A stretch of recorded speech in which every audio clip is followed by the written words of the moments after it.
Okay, so if anybody's watching right now, shit's gonna start at like 8 p.m. As you can see, it's 7:57 where I am. You can't exactly see that, can you? Uh, it's playing. The sound's playing in another window. What the?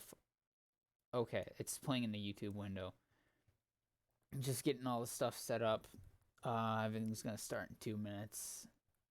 We're gonna be reading some bad fan fictions, some rather interesting ones, and so that's gonna be fun. So stay tuned, I guess.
All right. Okay. Just make 40 cents in a mic every 5 seconds. That's what we always do. Make farting sounds in the mic until That's our everything's. default. And I actually fart into the mic. Yeah. Should I reduce the Should I reduce the background noise on my mic? Yeah, no. I don't hear any background noise. Okay, cool. That's good.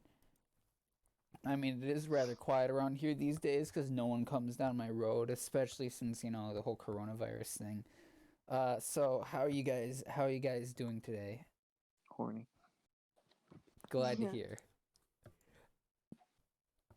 So we're gonna be reading some bad fan fictions, and we got a special surprise at the end. So if you're interested, keep watching for that. I'm looking at my OBS screen on the other screen. I'm not gonna watch the Twitch chat, but so we're gonna start off with a Splatoon fan fiction. You guys know Splatoon, right? Mm-hmm. The game with like the squid kids that shoot Yeah. like paintball or whatever.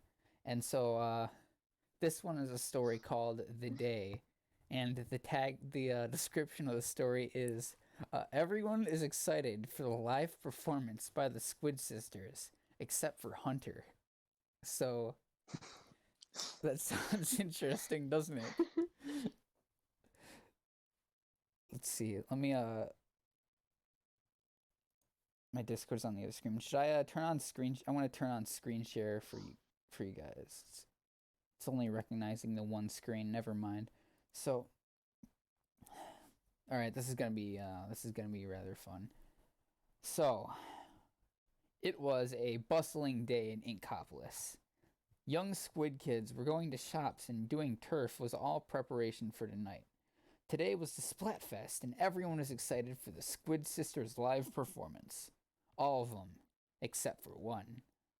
Hunter was older than most of the kids. At 17 years old and 6'1", he towered over most Inklings. Something was different about Hunter. Hunter didn't like the Squid Sisters. He despised the music, the songs, the looks, all of it. So far, it seems like we have a rather Grinchy character. So, Hunter was sitting on his couch watching the Squid Lord, the legend of Squiddy, in his apartment, when his squid phone rang. He picked it up and put it to his ear. "Hello," Hunter asked. "I have a contract. Meet me outside of the performance center at 7 o'clock, the voice on the other end told him, before hanging up. Hunter knew what this is about. He'd gotten several phone calls about this before. Hunter grabbed his hoodie and keys and set out towards the performance center. The Splatfest was in full swing. Callie and Mari were singing their hearts out on the stage. Inklings were partying hard, all except Hunter, who was outside the stage talking to the planner. So which one do I hit? Hunter asked. Either one is fine, but try to get both. Losing a close family member is hard, the planner told Hunter. I have an inside man who will get you to the right floor for the best view on him. And remember, for the sake of tomorrow, do your part, the planner told him, handing him a suitcase with a logo that looked like a squid with multiple guns around it as Hunter went into the building to look for the inside man. This Splatfest is amazing, Kolya told Alfie, struggling to tell him over the music. Oh, sorry. Kolya was a 15-year-old Russian inkling who knew how to speak English quite well for Russian. I know, right? Alfie told Kolya, as well as yelling to have Kolya even faintly hear him. The two special effects guys were watching over the stage, getting ready to do the special effects, signaling for Callie to go into the solo. Our manager told us to press the right button in 1 minute, Gabriel told Bonnie. Gabriel was a 19-year-old goth inkling who liked to be called Sam Hainfang. I can't fucking read that. Hey. What the fuck? What the fuck? Hold on. Is that... What the fuck does that say? What? Never mind. Forget it. Forget it. We're moving on. Hunter opened the briefcase, revealing a taken apart sniper rifle. Gabriel pressed the button on the right, having the smoke come up on the right side of the stage, signaling for Callie to begin her solo. But then when it started, the only sound you could hear was a rifle fire. When the original bullet fired, the whole crowd started screaming in shock and terror. No Birdemic reference. Marie went backstage in case another bullet, the inklings that weren't in the first, second, or third row around the dance floor didn't see where the shot landed. Gee, this person needs to learn proper use of punctuation. That fucking sentence. That sentence makes no sense. That's gonna be a pattern throughout this video, I assume. And we're rushing to see what happened, while others were running out of the auditorium. Hunter put down the rifle and started to walk out of the auditorium as inklings rushed by him in a mad dash for what they were looking for. Hunter saw a doctor, followed by some security guards running by with Callie on a stretcher. Knowing that Hunter had done the job, he walked out of the auditorium onto the dimly lit streets, where the reporters and bloggers were rushing in to see what had happened. Scotty was in an apartment making a sandwich in front of the TV when breaking news icon appeared on the screen. Scotty looked up from his sandwich, expecting to see Callie and Marie, but he only saw some reporter from the news station. There's been a sniper at the Splatfest who landed a direct shot on Callie's abdomen. While this is happening, the threat of it not happening once we've delayed the Splatfest and backstage tickets for the show have been refunded. More grammar, hard to read. More updates on this will be posted on our website and on the news when more info comes in. I'm Byron Raymond for Inkopolis News. Probably should have read this beforehand. That was chapter 1. So quite... That was just chapter 1. That was just chapter 1. There's 3 chapters. Now, so far, this is quite exciting stuff. The edgy OC Hunter shot up a Splatfest. There's a Russian inkling. I don't think that... There's a Russian inkling. I forgot their inkling was Russian, so I didn't read her voice or his voice in Russian. Can you do a Russian accent? This Splatfest is amazing, comrade. Alright, so on to chapter 2. And chapter 2 is titled Breach. The only thing anyone... Let me just take a drink of water. The only thing anyone could talk about for a couple weeks was the sniper at the Splatfest. They were talking about it in restaurants, battles, it was everywhere. but the doctors saw that the bullet didn't do much harm to the body, and Callie was still alive. I shot her straight in the stomach. How is she still alive? Hunter asked the prowler loudly, but quiet enough for no one else to hear them in the empty alleyway. Look, I'm no doctor.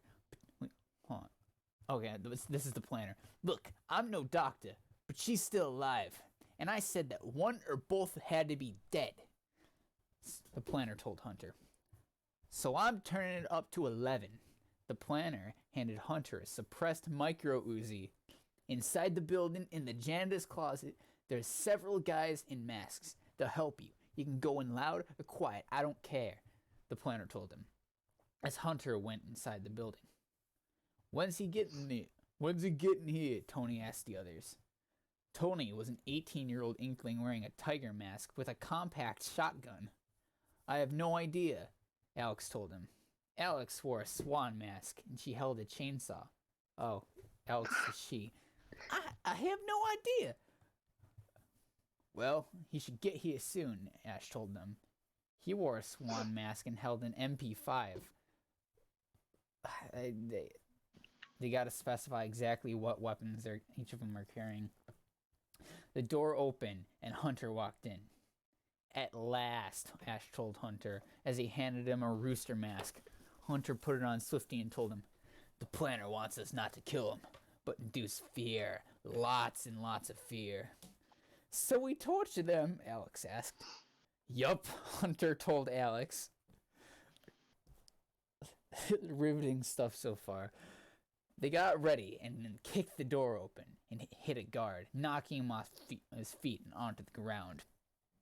Ash walked up to him and crushed his head with his boot, blood and brains spilling out onto the ground. A guard saw this and ran up to them with his gun. Alex came up and kicked him to the ground. She revved the chainsaw and cut his stomach open. Oh my god. What? Jesus, Alex, you can see his intestines falling out of him, Hunter told Alex, who had blood all over her mask. This is edgy as fuck. Holy shit. Cut, the producer told him. The shot in the abdomen healed a lot over the last few weeks, and the Squid Sisters are in the middle of making a new music video. Okay, Callie, you did good, but you were a couple seconds late for the solo, the producer told them. Action! The producer yelled out, and the filming started. This music video was some people doing a turf war, then the music started, and everyone puts down everything and broke into a coordinated... It didn't finish the sentence. They didn't finish the sentence. And broke into a coordinated, a door swung... What is it with fanfiction people and not, like, completing, like, just, like, cutting off in mid-sentence? Like, what? I'm pretty sure they just, like, don't read over any of what they've just written. They just, like, leave it as it is, and they're like, hell yeah, this is gonna get so popular. When I wrote fanfictions, I'd fucking proofread them, even if they weren't very good. At least I proofread them, and I had less. This was probably made by, like, I don't know, like a 13-year-old or something. I was like 14 when I wrote my shit. So, a door swung open and several people wearing animal masks busted in. Tony raised his shotgun and blasted a guard's legs off. Ash went in with his MP5 and fired at one of the guards. He was hit in the chest and fell backwards onto the set, blood flying everywhere, interrupting the dance. Oh my god. Hunter raised his gun and fired at the last guard. He fell backwards into one of the dancers, covering the dancer in his blood. Wait, what gun was Hunter carrying? They didn't specify. Probably a good thing, but they probably shouldn't have specified for the rest of the guys. Okay.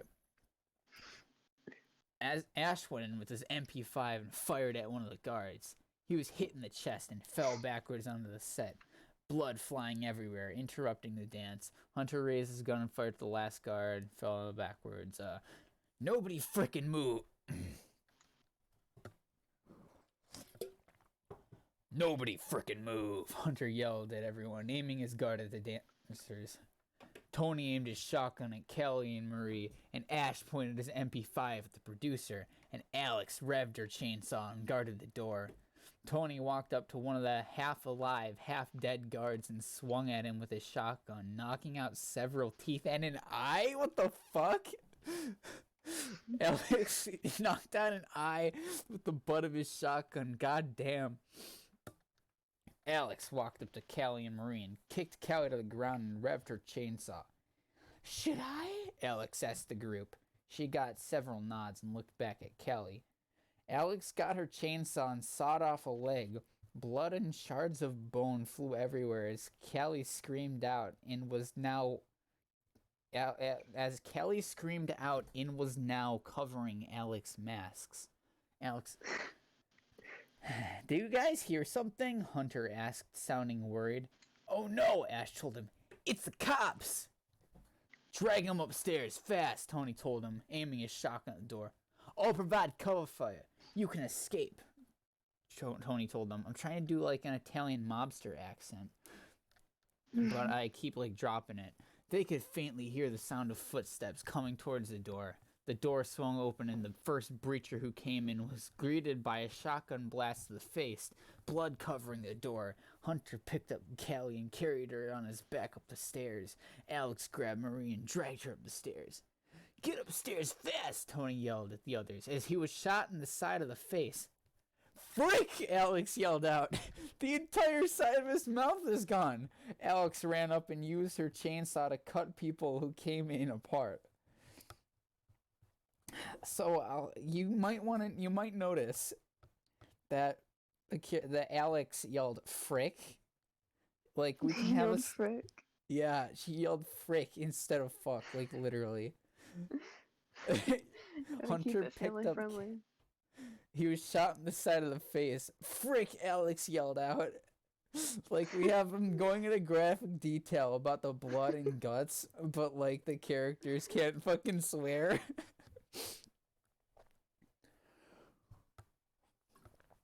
That's chapter 2. I don't know what's going on with chapter 3. Do you want to continue on chapter 3 or do you want to move on to the next one? Is this a riveting story? It's up to you. I'd be fine with it either way because Frick was a pretty great ending. Frick was a pretty great ending. You know what? I think we'll keep going here. I think we got something good. All right. I'm gonna read it like I'm gonna read it like not important from I'm gonna read it like not important from the game Hatred because this is giving me like real Hatred. Yeah. Bloodied up bodies lay scattered across the floor of the building. Alex was busy giving CPR to Tony as Hunter and Ash were busy with the targets. Do you know why we're here? Hunter asked them, aiming his micro Uzi at them. Come on, wake up, Alex yelled at Tony. Tony was heavily injured with several shots in the chest and one point blank on the right side of his mouth. Come on, the next assault will be here soon, Alex yelled at Tony, her tone becoming more and more worried at the moment. One of the point men raised his pistol up and attempted to load it and fire. Hey, Ash yelled at the SWAT, running over with his MP5 in hand. Ash put his MP5 up to the mouth of the SWAT and fired. Blood and brains flew in all directions as the SWAT's limp body fell to the ground. Frick, Ash yelled. I'm joking, he didn't say that time. Are you playing Doom? Yeah, he's playing Doom 2. He's playing Doom 2, it's fitting. Suddenly... Do you want me to get the volume up? No, actually, you know what? That might help some ambiance here. Let's go for it. Okay. Oh god. All you're gonna hear is, ooh. Ash put his... Alright. Suddenly, whispering and footsteps could be heard outside the boarded door. Tony! You need to wake up now! Alex yelled at Tony's unconscious body. Tony's eyes slowly opened. Where am I? Tony questioned. Wait, am I bleeding? Tony asked, putting his hand up to his cheek. Tony's body ran cold as he realized his hand went straight through it. "What the hell?" Tony asked. "No time to explain. Just take this." Alex handed Tony his compact shotgun, and she got up and went over toward the door as she revved up her chainsaw at the door. Tony got up and pumped his shotgun as he aimed it towards the door.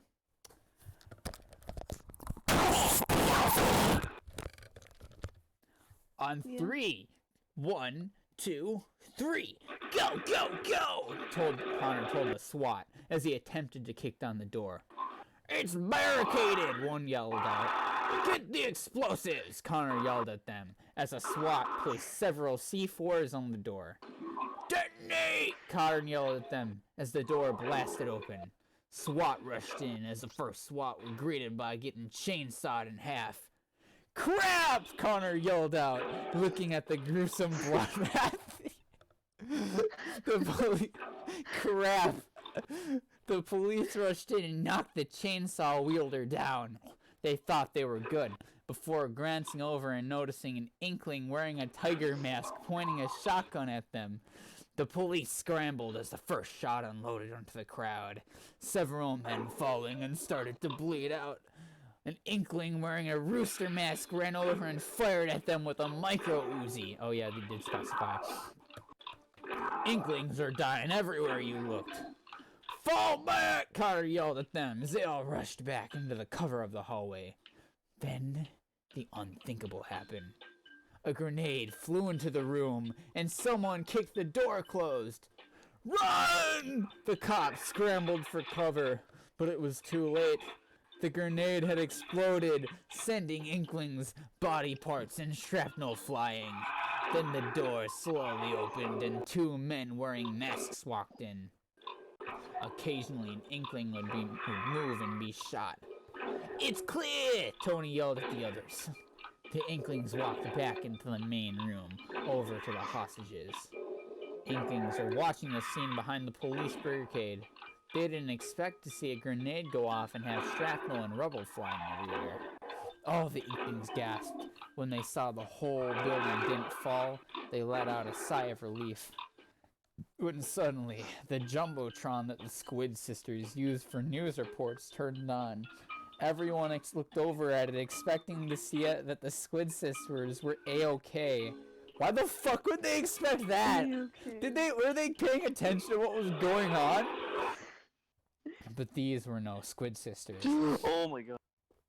I know, riveting stuff. A man in a rooster mask appeared on the Jumbotron. "Hello, citizens of Inkopolis!" A boo went over the crowd. "Pay the ransom, or everyone who comes in will look like this." He pointed the camera at a figure behind him. It was Kelly! A short cheer went up and stopped abruptly when they saw Kelly's leg was sawed off and she was sobbing quietly. 10,000 cash for Marie? Sobbing is when you cry loudly. Yeah. 50. She should be sounding like, fuck! My leg! God damn it! What the fuck? Why did you cut my leg off, you motherfucker? Realistically, I mean, 10,000 cash for Marie, 50,000 for Kelly. The screen abruptly turned off, followed by Inklings screaming in the directions of the police. "Pay the ransom!" they yelled. And then this is the final chapter. There's an author's note at the end. Sorry took so long to make that chapter, guys. First thing I want to say is that people are actually reading this. And that's pretty cool because of maybe my slightly okay story writing. Second thing I want to say is that the next chapter is going to be huge. I'll try to get at least 3,000 words. Maybe it'll be bigger than 3,000. I don't know so. Bye.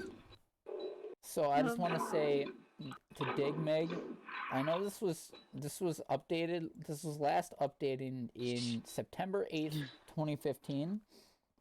Okay. I hope the person who wrote this is like, I still writing, like, because like I think they can stand to improve a lot. That's like I should have put this at the beginning. I don't want like anyone who wrote these stories, like I don't want anyone going after them. I don't want like anybody like even writing reviews. I think like it's not like I have a following enough yet for it to be a problem, but like, you know, I don't and like You don't want to cause problems. I don't want to cause problems for anybody. I hope Digmeg6789 is like has developed creatively and is maybe that's the only story they have on their account. Well, I hope they didn't give up on writing, because it seems like they had fun writing this, even if like it was edgy as fuck. Yeah. All right, I think we got enough of the ambiance already. We can Yeah. save the we can turn the doom back down. All right. So what do you guys want to read next? I'm thinking either I'm thinking we got Search for a Doom one.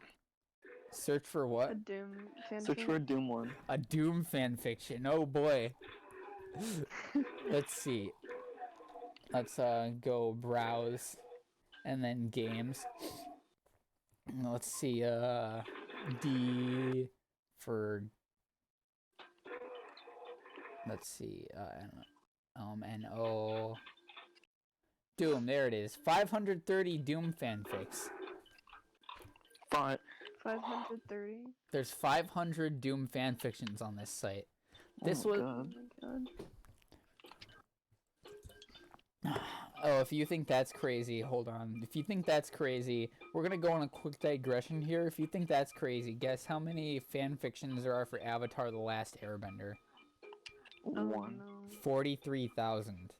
Oh my God. God. On this site Why? alone. On this site alone, there's 41,000 for Teen Titans, 31,000 for My Little Pony, 30.2 thousand for Transformers: Beast Wars. What? What the hell? No, it's Transformers and Beast Wars. Never mind. 22,000 for Danny Phantom, 19,000 for Young Justice, 19,000 for South Park, 19,000 for Miraculous Tales of Ladybug and Cat Fuck. What is that? It's like It's a some it's a, stupid it's a kids cartoon. show. It's a Like kids show. animated. Yeah. These are just like the cartoons. Let's go browse and then like see like all stories. Let's see if we can like. Actually, no. It's just like lists and categories. There's. Oh my God! Guess how many there are for Supernatural? How I don't many? even know what Supernatural is. It's a TV show, and it's like, it's probably good, but all I hear about is like 14-year-old fangirls shipping the guys together. The first few seasons were pretty good. How about like 50,000? 125,000. Oh my God. Yeah, I Why? don't think we're ever gonna run out of material here. Are they like? I bet they're all like smut or something. I'm pretty sure most of them are, but I don't want to check. You guys want to just go for a straight Doom fan fiction, or do you want to go Yeah. for a crossover? Let's try Doom. Okay, let's see. Here's the first one. It's called Doomacorn, and oh, it's a parody / humor. Never mind. Actually, no, it could be. What about a Doom Untitled Book 3? We're actually gonna go to the last page and see like if let's see, Dreamer Chapter 1, Chills Await. Wait a minute. The day I got stuck in They lost Doom. so fun. Fuck. This one's a The day I rather got short stuck in one. Doom. The day I got stuck in Doom. It's listed as humor / adventure. And it's starts the day I got stuck in Doom. I was playing Doom while downloading tons of WAD files, add-ons for Doom, while playing music. I had just picked up a chainsaw, my favorite, and hacked the nearest imp to pieces. When the screen got all swirly and stuff, then the screen blacked out. Really? What? Was my last thought. When I got up, I was amazed. I saw 2 doors, a window showing a pool of slime with armor in the middle. I realized I had a pistol in my hand. Other men would be scared and worried. The only thing I said was, "Cool!"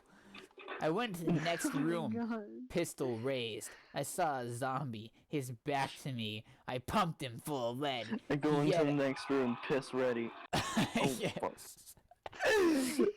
Sniper moment. I pumped him full of lead. He let out an unearthly groan and I fell to the floor. I picked up some health and went to the next room. It was a slime pit with a zigzag walkway. I saw an imp on the raised platform. I aimed and shot at him. Well, you don't want to know. Let's just say he won't be sitting down for a long time. The platform, that's how it's spelled, plat space form. The platform lowered, revealing a hidden passage. I went in and smiled. I saw a shotgun, armor, and health. I picked them up and walked back to the zigzag walkway.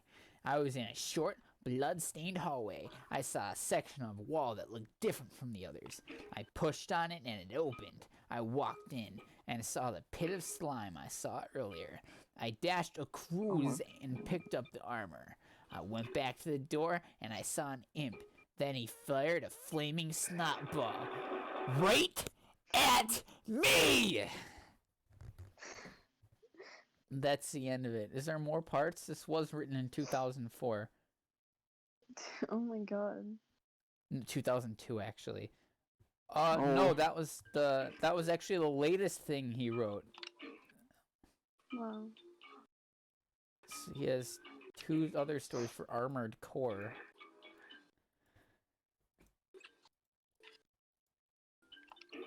So, do you guys want to check out the, let's try something different. You guys want to check out, Team Fortress 2 and Sonic crossover? Yes. Let's go. Alright, this one is called, Sonic Fortress Mania. And the description simply goes, Bonk Scout, Long Range Snipe, Sinister Spy, Bong Scout. Dominated Soldier. We're fighting against an army of great men robots. One of the Greymon robots found the mysterious gem that opened the portal through another dimension that send Red Team along with them. Now, I'm fairly certain that this is like pretty much like completely parody. Like, but it was written in 2017. 2017. It was written in 2017. The last fic that this author wrote was Funtime Foxy's Bizarre Adventure Part 2. Oh no. Battle Oh of my God. Tendency, April 30, 2019. We might have to come back. We might have to come back to this one at another time. I'm gonna add this one. I'm gonna add the Funtime Foxy's Bizarre Adventure to the list. So we're gonna go bad fanfic folder. Okay. So, Sonic Fortress Mania. Chapter 1. Going back into the past. In Two Fort, the mercenaries were fighting against an army of robots. Scout, move up and take care of those, Dominated Soldier ordered the Bonk Scouts.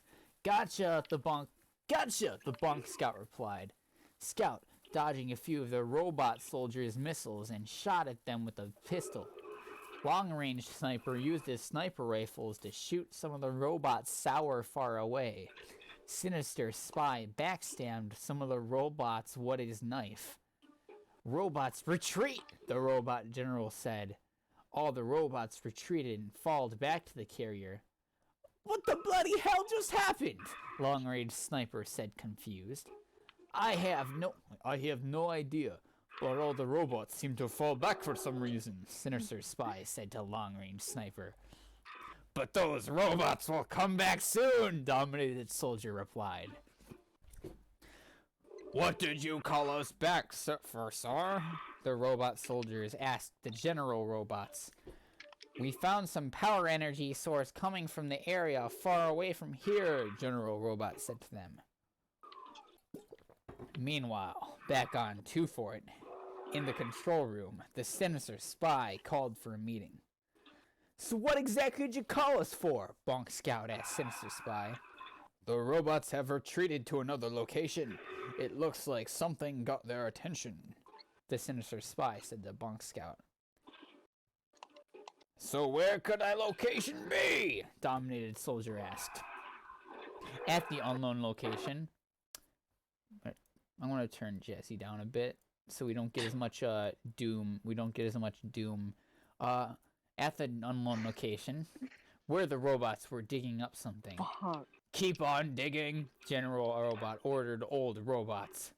When one of the scouts robots dug as in the name, dug and hit something hard in the dirt.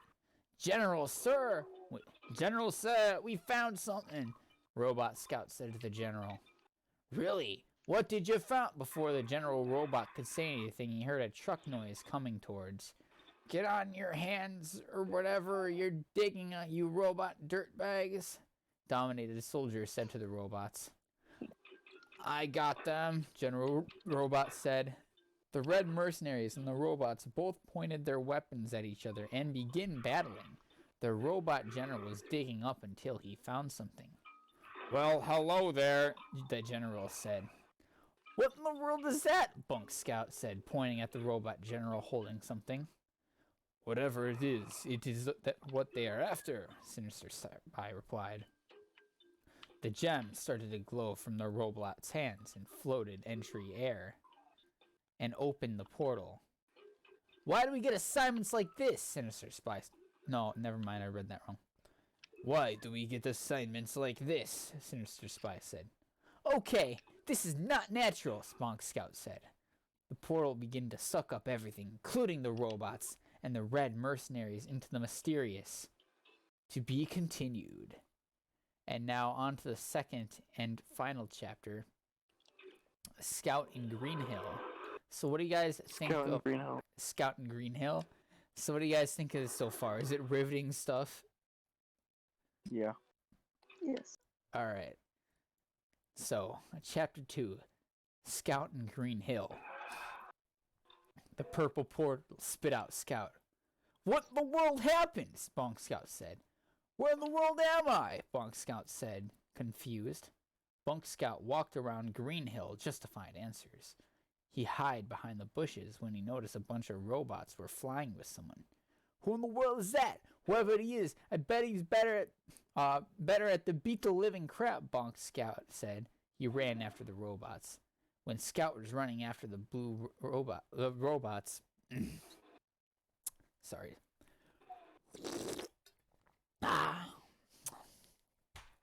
When Scout was running after the robots, a blue hedgehog was running around with him.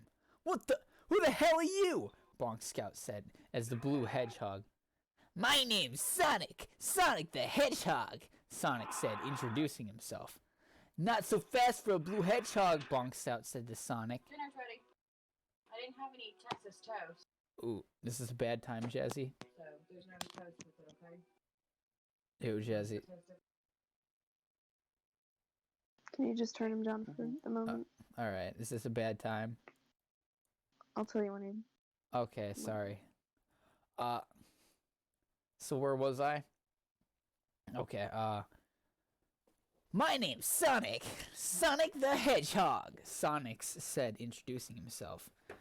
Not so fast for a blue hedgehog, Bonk Scout said Sonic. So who the heck is that guy with his own robots? Bonk Scout asked Sonic. You mean Dr. Ivo Robotnik? Sonic said to Bonk Scout. Well, I guess it's a weird name to say, Bonk Scout. I'm just gonna, not say the replied. Before Sonic and Bonk Scout could say anything, an army of robots came towards them. We got orders from Robotic Annihilator Sonic the Hedgehog, Buzzard Bomb said. "Who the heck is that guy with Sonic?" Motorbug said. It's too bad I'm going to break your own hardware out of your system, Bonk Scout said, threatening the robots. Bonk Scout and Sonic began to battle some of the robots.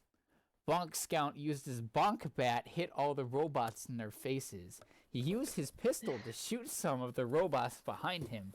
Sonic did his spin dash attack against the robots on the ground and in the air. That was fun. That was fun, Bonk Scout said with joy.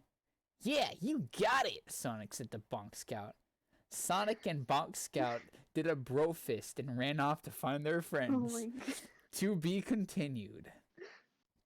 Author's note. That's amazing. Author's note. Bonk Scout met Sonic. That means the sniper, soldier, and spy are all separated in different zones.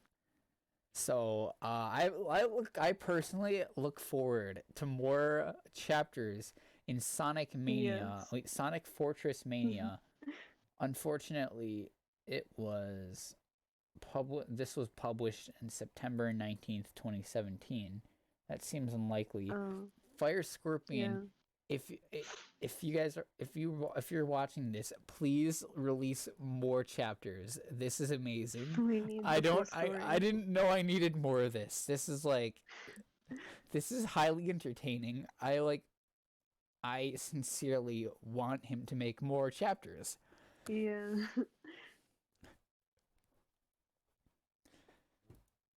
So, do you wanna go for Christian Harry Potter, Star Trek MLP, Epic Gamer Star Fox, or Stalker Zootopia? Let's start with Stalker Zootopia. Okay, this one is called Dance with the Zone. It's a crossover between Zootopia and the Stalker Games. Now, if any of you in the audience are unfamiliar with the Stalker Games, they're a series of Russian games. They are kind of survival horror, open world survival games. And they take place in the Chernobyl exclusion zone after like a mysterious disaster sent everything in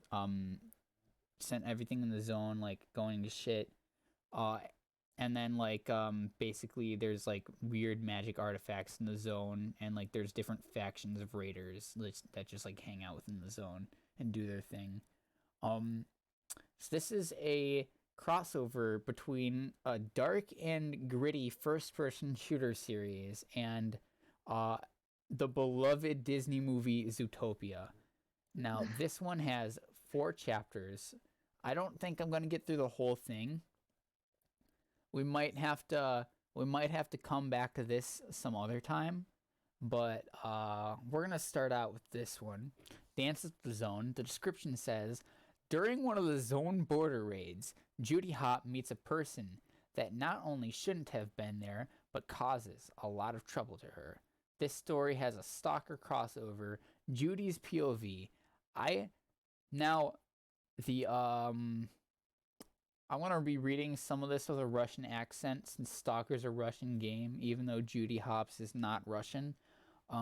Also, this one isn't going to be, despite the premise, this one does not seem to be as batshit insane as the rest of them so far. It seems to have proper spelling, seems to have, it doesn't seem to be insanely edgy.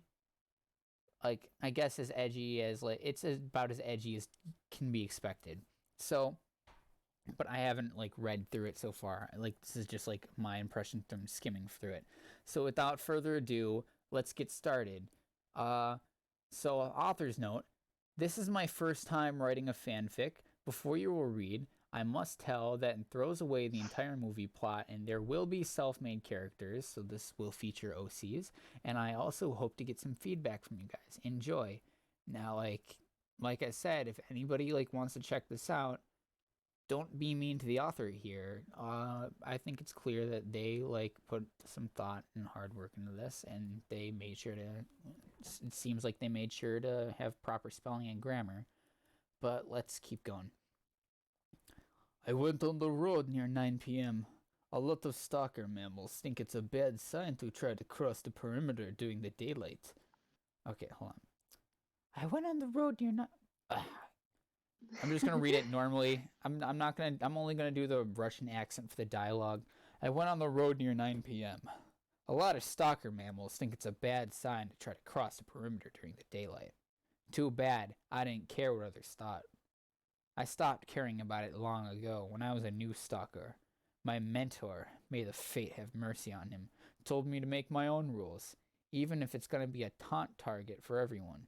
But if you will do it, you will be in success. He was a funny guy, Mentor Ming. I remember him every time I'm on my way to the zone. I remember him with respect and sadness. He didn't even know what he was saying back then. Looks like it was hard for the sun to disappear today. It shrank near the horizon, while spitting the blood on the nearby clouds to recover and rise again the next day. My path was going through the closest forest. I caught the good mood pretty fast, otherwise I could have delayed my trip for a long time. Long ago, I've started to view the world somewhat different than before. This is why I refuse to teach anyone how to survive in the zone. Someone who wants to earn something sometimes don't even realize that the place for the desired reward can be too big, and they won't be the only ones paying it. I think I read that wrong. I caught the pace and embraced myself. My legs became the independent gear of the machine, duty hops, and I could only keep walking without exhausting. As for the actual gear, I don't have much of it. I distance myself from lethal guns and try not to carry any massive metal things. I've got my own style. Finally went dark, but that doesn't mean I can get lost. Hell, even if I do, I can't miss the borderline of metal wires. I found the weak spot the moment I approached to it. It wasn't that hard to go through. Just don't lose yourself and don't hit the signal rocket ropes. These guys won't even try to catch you, but they surely will try to guess what was your name to put on your grave memorial. Even if you only get a slight contusion, the zone is locked for you forever. Weak minds don't live long here. Inventing a bicycle is pointless here. A couple of cuts with wire cutter here and there, hop over the rope, and we're done. The greatest zone guard has slipped through. I've dropped the wire cutter. It's totally useless now. Nobody thinks of going back home when entering the zone. Some time ago, it was impossible. Choppers, light carriers, towers with snipers who welcomed you in full force. They said it was really effective. Now it's just a tiny bit different. It's all inside the zone. Choppers are the home of different mutated mammals here, and carriers are just decorations to the atmosphere. It was quiet. Too quiet. Oh, how I hate that. It's a great sign of the destiny to put some weird trick on you.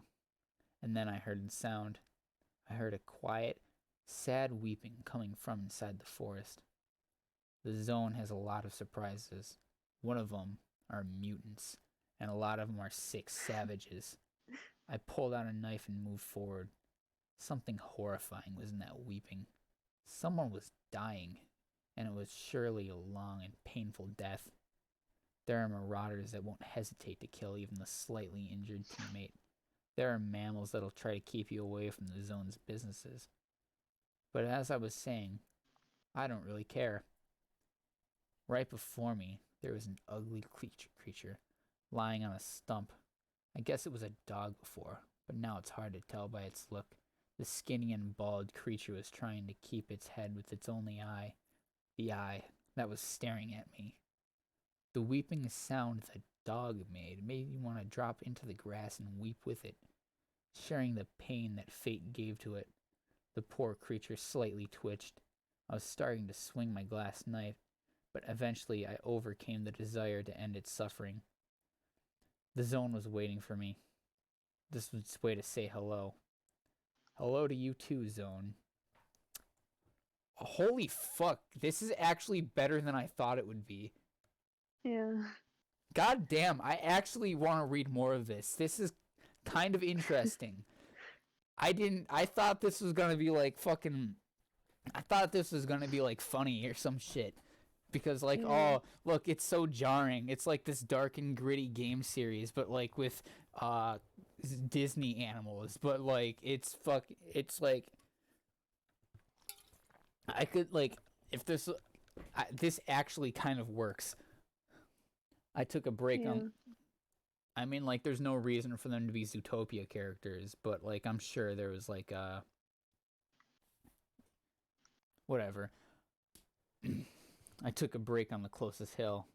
A long time ago, my mentor and I came to this hill. We constructed a cart from the vehicle remnants lying around, put it on the rails, and ventured into the zone with comfort. I was surprised with how silent it was. The rails were nearly invisible because of the grass, and we could only hear the wheel noise. It was a safe and fast pack back then, but now it's a suicide to go on it. You could see the pile of metal that the rails were turned into him, and its last passengers as well. 3 stalkers, dozens of scientists, an armed guard. That was the science expedition. They tried to approach the destroyed reactor 3 years ago. From this place, guess what happened to them? I refused to go with them and got a year and a half of another zone called jail. 3 marauders that were caught that day were freed by Captain Bellwether in exchange for the promise to help investigate the zone. I always wondered, why am I still doing this? Money? Yeah, but I would risk my fluff ass only for money each time? I have the reputation of a strange bunny. Stalker. I never sell something cool to random people. I don't escort anyone. Hell, I don't ask for money. When I sell my maps, made from my sweat and blood, I wonder how it's not in a literal meaning yet.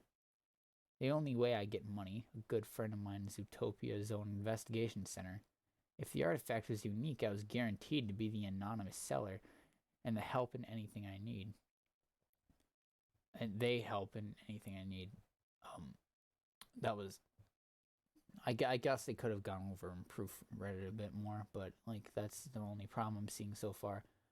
I always think that I do something good and useful. But why do I keep coming back here? I still don't know. I saw the thing from far away. It was a black spiral, 10 centimeters in diameter, with a blue cloud above it. I haven't actually seen those ones before.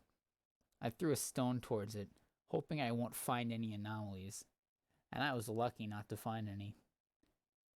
My knees were shaking as I approached the spiral and finally took it. It was like that every time I touched these kind of things, but finally I could go back home. But there is one thing. The fastest way out was through the nearby swamp. I don't really like them, but I had to go. Zones and night swamps are the only thing I stayed away from. Whatever. I'll do it if I have to. I was carefully going forward, counting how much I had to stay here, when I heard a quiet but distinguishable moan.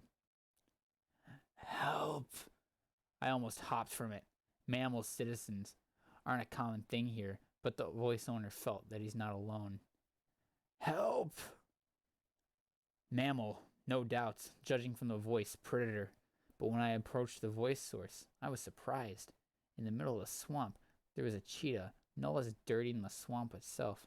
If I wasn't polite, I would have called him fat. His face was scratched, and I could read the fear for his life. He had really strange clothes, choice for the zone. He had a really strange clothing choice for the zone. Shredded and dirty business suit. He didn't notice me yet, but he yelled one more time. Help! I've seen some shit before, but not something like this. I decided to let him explain what happened. What are you yelling at? Who are you? The dummy squeezed the words out of himself. Hups. Duty Hups. What Hups? Where's the rescue team? I don't know. What happened? It all turned out simple and hard to understand at the same time. Benjamin Clawhauser, the local cop and a close friend of the mayor, asked for the chopper to personally see the zone from above. But they hit the bird ride and they landed not so good. The pilot died and Clawhauser had nothing to do other than call the rescue team from the survive radio. Then he got trapped in glued friend. Harmless but annoying trap. The fun thing is, I was attached to his, how he said, left half butt. But a couple things were definitely strange. First, I didn't hear the chopper. And second, his fat ass was alive the whole time, and he looked like he was in total comfort here. But that wasn't the main reason I decided to leave him. I know this kind of mammal. They draw every kind of adventure on your ass. Wait, he screamed as he guessed my intentions. Don't leave! Bunny, you can't leave me here. That's unanimal. What if your mutant relative will eat me? I stopped. Clawhauser, noticing my hesitation, kept yelling. While I was wondering, what bad in my life have I done to deserve this? He already let all the local inhabitants. How will he sue me? He already let all the he already let all the local inhabitants. How he will sue me, my family, and looks like he was about. Okay, I might have been reading that wrong. How he will sue me, my family, and looks like he was about to do it for the rest of his life. Hyena's distant laughs let me know that they really like that idea, and we're about to save this guy or not. Damn it, my chances of coming back home alive are going downhill. Pants off, I've approached him holding a knife. He was scared at first, but we understand he was gonna do. I carefully cut the part that was attached to the root of some unknown plant while Benjamin was happily jumping on the place. Disgusting picture. Then I had to wait while he would put his clothes back on. Okay, there's some grammar mistakes, but I can forgive this. It sounds like the person who wrote this, it seems like the person who wrote this is, maybe English isn't their first language. I'm not going to hold that against them. Yeah. So I carefully cut off the part that was attached to the. Then I had to wait while he put his clothes back on. When he'll end the ranting about the hole in the butt, I was thinking about what to do with his burden of Cheetah's look. He helps me with a decision. So, help me get out of here. What's your name again? Judy. I want to eat and I want to get out of here as fast as possible, and I will take care of reducing your jail time. My eyes went dark from the wish of dropping this idiot right here. Well, after attaching him to the trap first. Listen up, you. If you say something else stupid like that, I will drop you here. That's first. And I will call you a donut from now. I guess you ate a lot of them before coming here, huh? If you won't answer on that nickname, I will drop you, you hear me? That's second. And whatever the god you trust in forbid you ever scream again, I'm gonna kill you. See this gun? No bullets, but poisonous darts. The mad laugh that was getting closer helped him answer. That's the spirit. Follow me now, right after my footsteps. If I stop, you stop too. If I lie down, you do the same. Got it? He nodded. He finally understood that his life is in my hands. We had to get out of here and find a place to wait out the night. I don't want to stay in this swamp anymore. Nobody was going into the zone the night before. Then we found that some anomalies are actually less active at night, and a lot of predators and mutants love daylight. That's why I carry bolts with glowing stripes. You can see him even better than usual.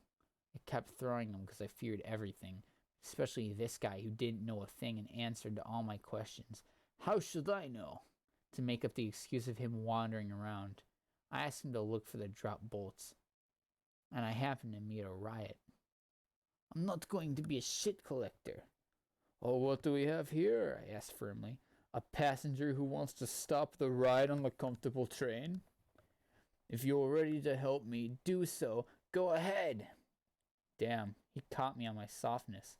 I decided not to answer. When he finally left the swamp, I opened my bag and pulled out the waterproof sheet. Clawhauser sounded like he was going to sleep.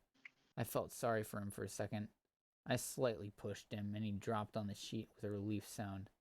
I wouldn't risk sleeping here, unlike him. I wasn't going to anyway. I spilled the spare gunpowder everywhere to mask our scent and buy us time. I was surprised by a lying cheetah. He was sleeping like there was nothing to fear. Yeah, anyone can not only be anything, but can also do anything. Or maybe it's just a poor excuse for his stupidity. I didn't care what was going to happen to us. But we made it to the morning, and I decided it was time to go. Get up, Donut. I woke him up. It's time to go. Alright, so that's chapter 2.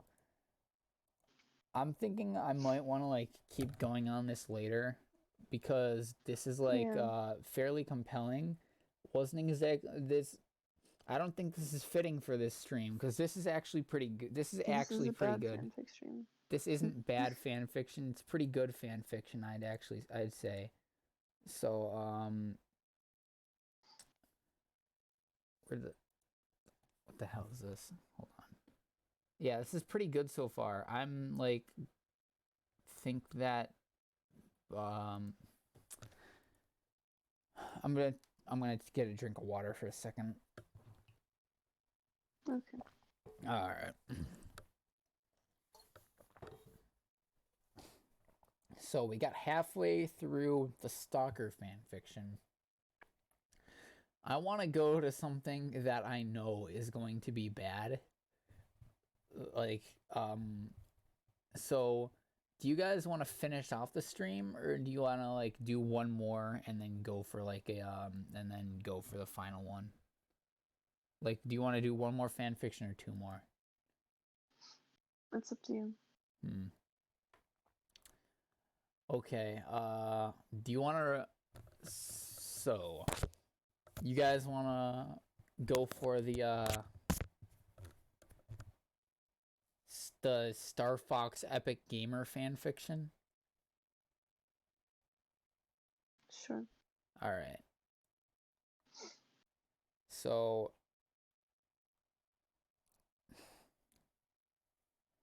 this one is called,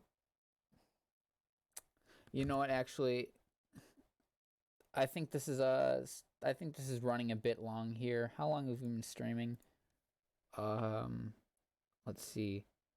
About an hour. Yeah, you know what? We have time for one more before the final one. Okay, so this is called Star Fox Recruits by Dakari King Maiken. This was published in 2009. This guy,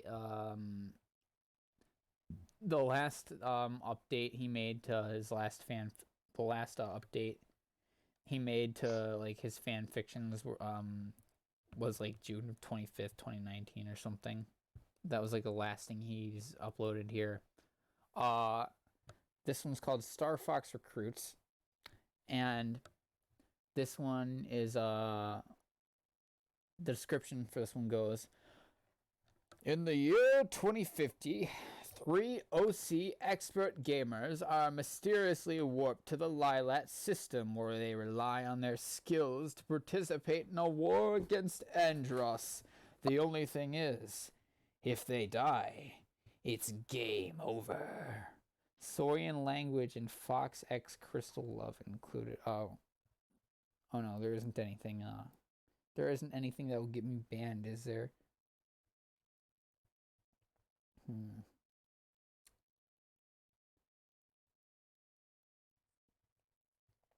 We'll cross that bridge when we get to it.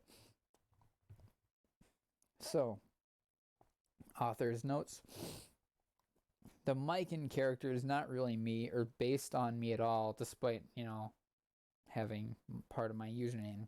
It's all fictional, and that goes the same for his siblings. I made OCs and gave them names that suited them. Yeah, not self-inserted at all.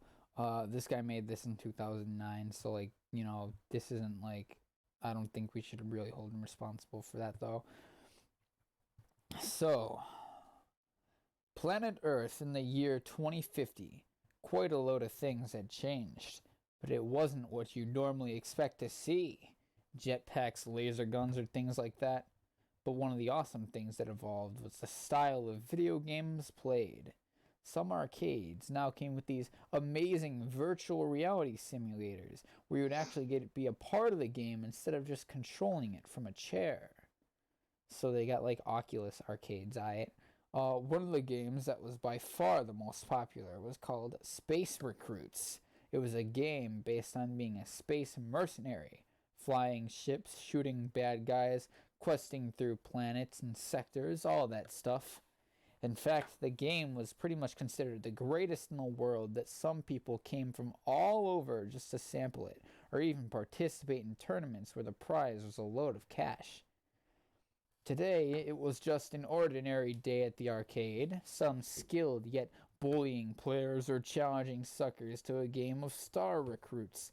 They clobbered every gamer who stood up to them and did their best to rub it in their face.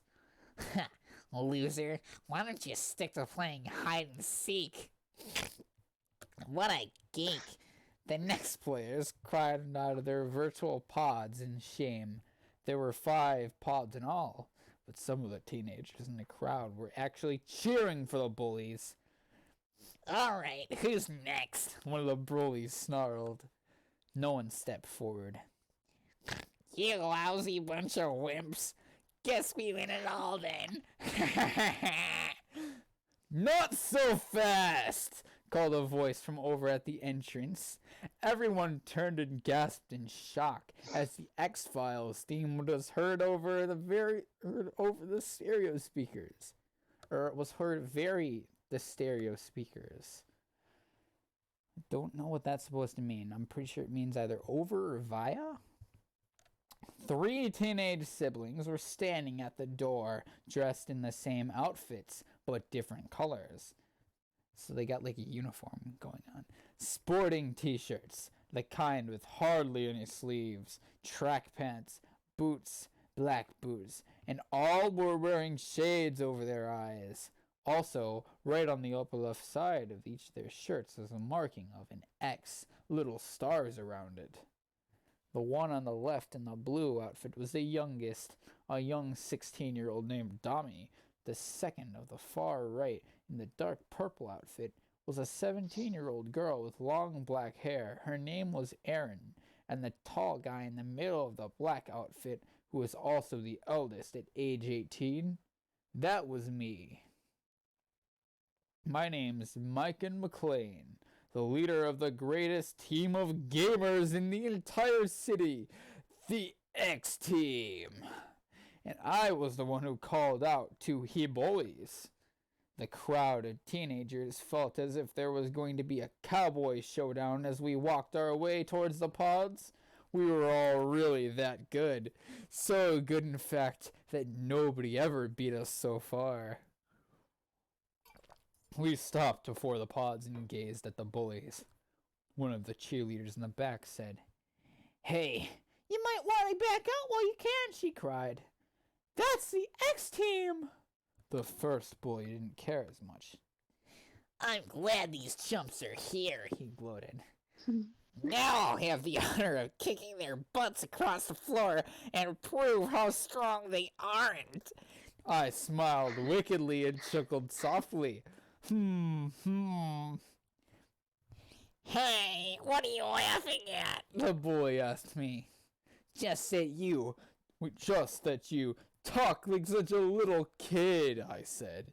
You couldn't beat us if your own reputation as a big loser depended on it, and we're going to prove it to you. The bullies were losing their patience and told us to sit in the pods.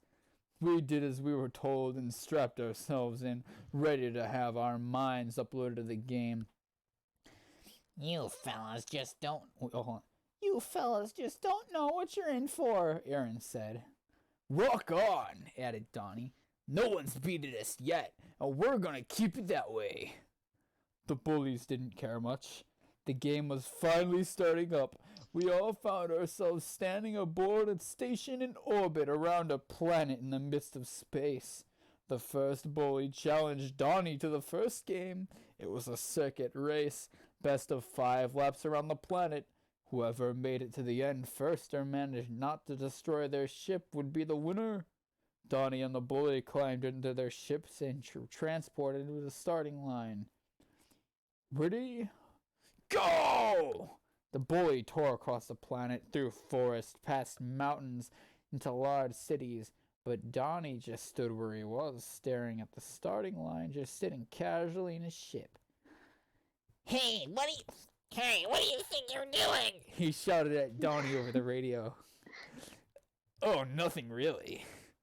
Just that I'm proving it. You can't even win, even with a giant head start. The bully felt insulted, but not giving in to Donnie taunting, he continued to zoom through the planet until he was already 2.5 laps ahead. Okay, I think that's long enough, Donnie said. Ready or not, here I come! And he pounded on his ship's accelerating and took off like a missile. What the? Cried the bully, as he could see Donnie just tearing through the planet and always getting speed. He even took shortcuts to the building and forests that were thought to have been suicidal, yet he piloted his ship with such grace and timing. Even the narrator things wrong sometimes. He caught straight up with the bully and then lapped him 4-3. Oh, no, you don't. The bully growled, and he tried the same stunts Donnie did, but only to crash and damage his ship badly with his poor lack of experience and overconfidence. Ah! Oh, no! Oh, yeah, chuckled Donnie. Take this! As he nudged the bully's ship with his own, causing it to crash and explode.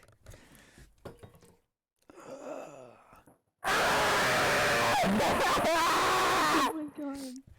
Donnie didn't even cross the finish line, and he was declared the winner when he was warped back to the station with the bully.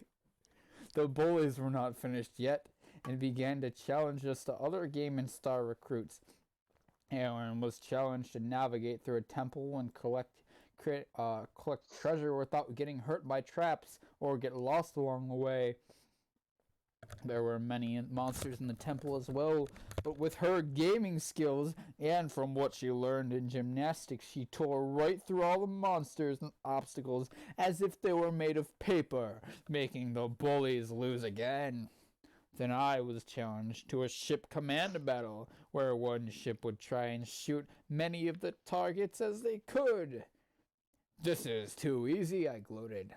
The bullies had had their fill and challenged us to the big battle. It was a ship showdown where we'd all fly in an arena on teams and try to shoot the other team down. The bullies proved to be much better this time, as they were pretty good at piloting ships and aiming carefully, but I and my team always had plans. I turned on the radio and spoke to Donnie and Aaron using our own coded language we thought to have made up. The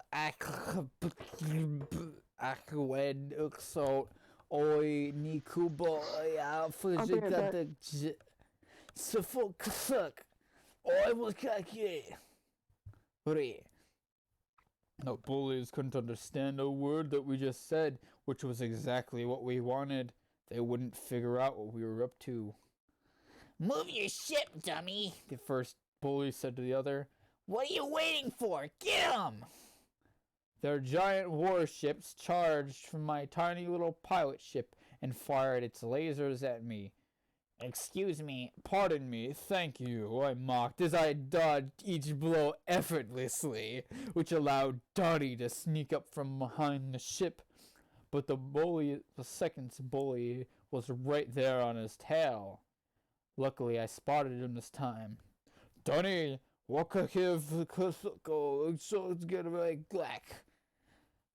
Donnie caught a quick glimpse of the ship behind him and looped out of the way. I declared. My teammates agreed and assumed new positions. The bullies were losing their patience. Alright, you freaks, time to lay you out. My teammates and I just remained focused, and we were charged straight at the ships like charging bulls. Poof! Catch wheels! I said. As we got closer and closer, said Aaron. The bullies, of course, who didn't understand a word we said because we were speaking in a made-up language. That's a fucking... I was gonna say something about, never mind. Assumed they had won. Die, X-Team! They chanted, but as their ships opened their fire compartments ready to shoot, Then! I shouted, and Donnie and I quickly hung U-turns, and Aaron fired 2 Hugh missiles from her ship, which caught the bullies by surprise. Pow! They were shot, and the ships exploded, which sent the bullies' minds back to their bodies in the real world, while all the teenagers who were watching on the big screen cheered for joy as heroic music played. Star Fox SNES Space Course clear. Okay. I called to the 2 other I ships. agree. Answered Aaron. Added Donnie. The music continued to play as the ships flew in formation through space. One by one, they each blasted away, and a long list of scores marked in place. TXT, which stood for the X Team. But then again, all the scores were TXT, indicating the numerous times we had won. We stepped out from the virtual pods where the DJ in charge of the gaming systems declared, Dudes and lady dudes, still the champion of space recruits and dubbed best in the town, the X Team. The crowd went wild, but the bullies were so ashamed and humiliated when we gazed down at the boys. You 2 only succeed through bullying and overconfidence. That is why you lost. But if you really believe you can fight in what you fight for, there is nothing you can't do. Erin put her hand on my shoulder. Don't lecture these bums, Mikan. They'll never learn otherwise. Yeah, we're out of here, Donnie suggested, and we all left once again undefeated. Yes, we were the greatest gamers in town, and it was fun. But little did we dream that very soon our lives were about to be given a challenge like no other. It ends? What the fuck? Hold on. What? Hold on. Is there more parts to this? God, please tell me there's more parts to this. Come on. Damn, that sucks. Where the fuck's part 2? Where the fuck's part 2, dog? Damn, bro. Are there reviews for this? 23 reviews? Let's look at the reviews. Timeless Dreamer Neo, July 30, 2010. You should try making a sequel. November 3rd, 2009, Anonymous. Almost 70,000 words of self-insert. That's almost impressive. The Skullman, July 14th, 2009. Kick-ass story, man. Rock on in the free world. The Pezzy, March 4th, 2009. Yeah! Woo! I rate this story 5 billion out of 10! Pasta Masta, March 4th, 2009. That was epic! XD! Everything about it was good. The only thing that could be improved is spelling and grammar, really, but the story itself was quite good.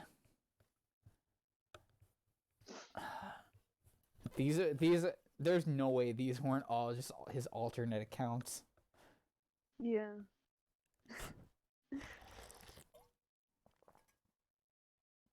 There's like literally one that like the same account that posted like awesome story like 4 times. This dude just like made a ton of fucking alt accounts to review his story. Oh, that's so sad. Poor guy. Poor guy. No one actually liked his story.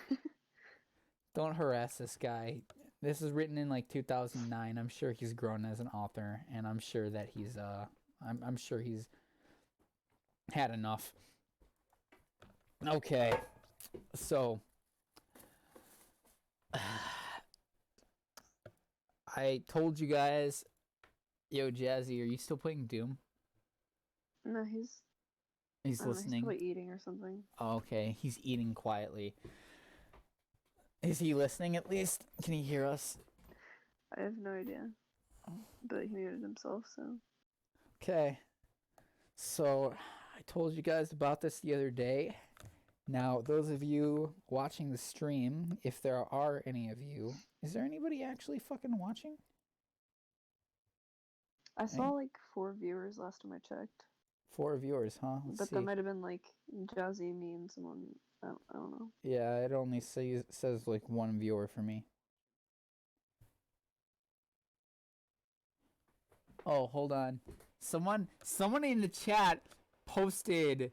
Someone in the chat posted the fanfiction like into chat. Really? Yo, my name is Celestial Ludenberg. Shout outs to you. We might check this out next episode. This one's called The Story of Big Mitch. I'm gonna have to vet this one in case it's not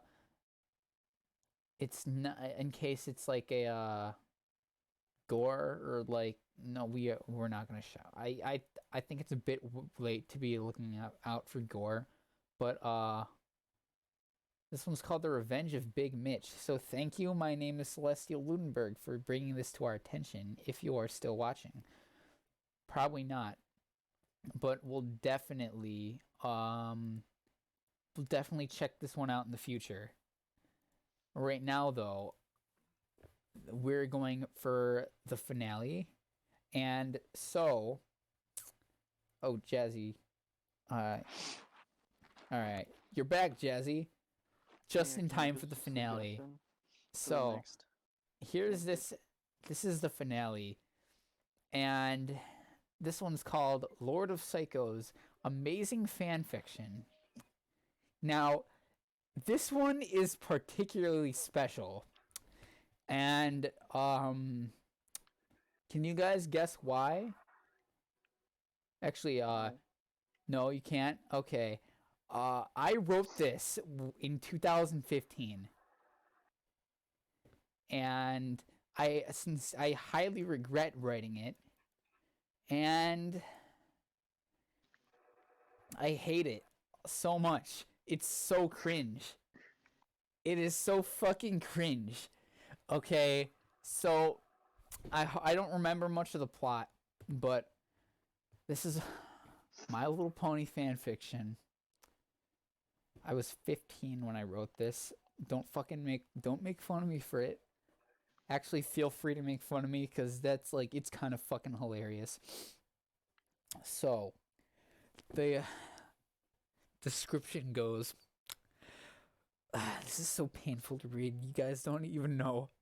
Platinum Bullet was just minding his own business at his high school, and his bullies told him they found something that grants wishes. Unfortunately, they weren't kidding, and after wishing for a talking velociraptor named Fuffles, his friend Comet fucks it up for him. Now in Ponyville, he has to deal with his mortal enemy, Gary Stu, and a much more sinister force. Read it in all caps. Now, this was intended as semi-satirical. It was supposed to be semi-satirical. Take on like bad fan fictions. There's a lot of like lol random shit. I think that I should let it speak for itself. So, without further ado, the prologue to Lord of Psycho's Amazing Fanfiction. Prologue, the beginning, dun dun dun, in all caps and parentheses. I thought that was funny. Twilight Sparkle was galloping as fast as she could with a feel of urgency. She needed to meet up with Applejack to come up with a plan, so she continued to run fast among the desiccated remains of Ponyville. Now, I thought that meant like destroyed, but it turns out it just means dried up. So, checkmate 14-year-old me. She ran faster. The enemy was catching up to her, and she was almost where she needed to go. She heard the bullets whistling as they flew right past her. She realized that trying to get away was futile. They were going to catch up anyway, so she picked up her gun and fired back in retaliation. It was no use, though. Her aim was not quite there yet. She was killed anything. The last thing she heard before she died were some words from Rainbow Dash. Words which shook her heavily. Look at you laying there, you fucking noob. 5 kill streak. I'm getting a drone, bitch. That is paraphrasing. Y'all best remember that I got a kill streak of 14 on your little bitch ass. And let's not forget them kills I got in Rarity and Fluttershy.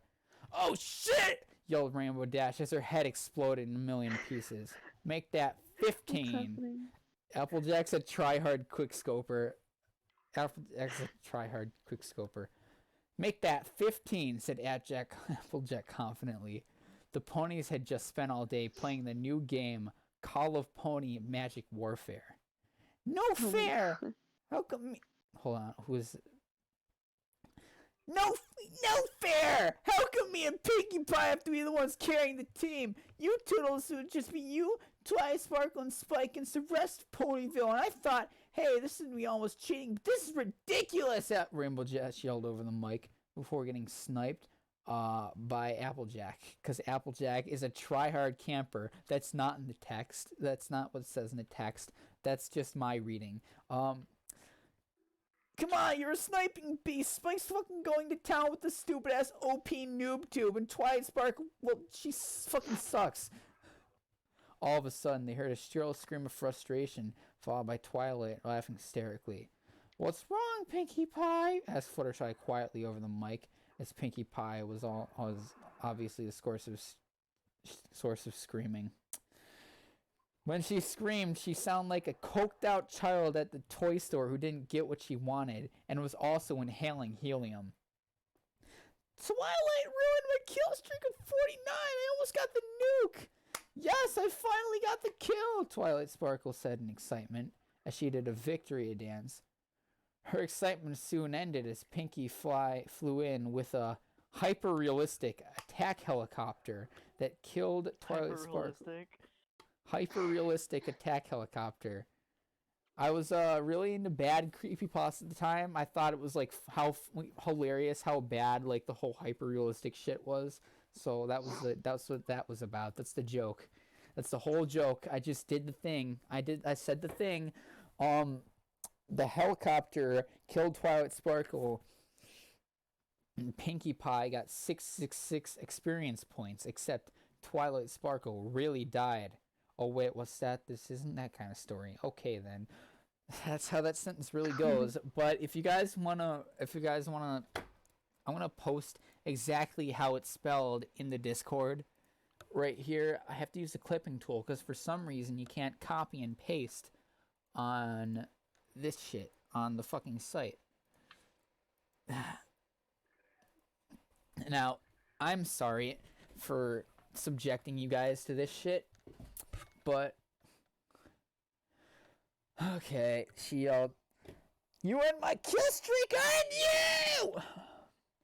I say, Pinkie, you're taking this game way too seriously, said Rarity in cursive. Funny. Rarity, shut the fuck up. I mean, if that's all right with you, said Fluttershy. Boom, kapow, onomatopoeia, monster kill. Hold on, isn't this supposed to resemble Call of Duty instead of Counter-Strike? I don't give a fuck. And then there's a little note here that says, in case you didn't understand this, Call of Pony throws everybody out of character. You guys have no idea how fucking painful it was to read that. I'm fucking embarrassed for the person that wrote this. I'm embarrassed for the person that wrote this. The person that wrote this was me. That's the joke.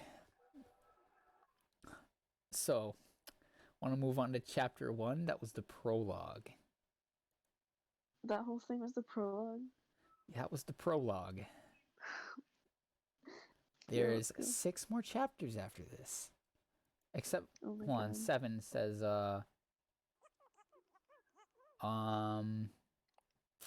7, no, never mind. There's 5 more chapters of this. Chapter 7 is just an update. Okay. I never updated this story. Oh, yeah. Okay.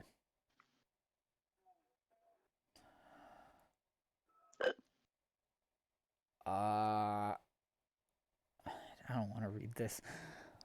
Hey, I'm the narrator. I tell the story you're reading now, and if you don't like it, you can go fuck a shoe stuffed with moose shit. I was into AVGN at the time.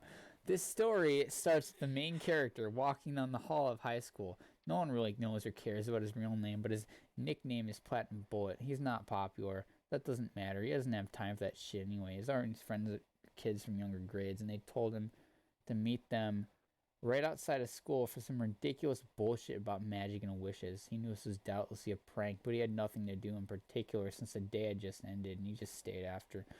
Oh my god. Flashbacks. I can't. He ran the guy in the hallways. He got up and gasped in horror at what it was. It was none other than his arch nemesis, Gary Stu.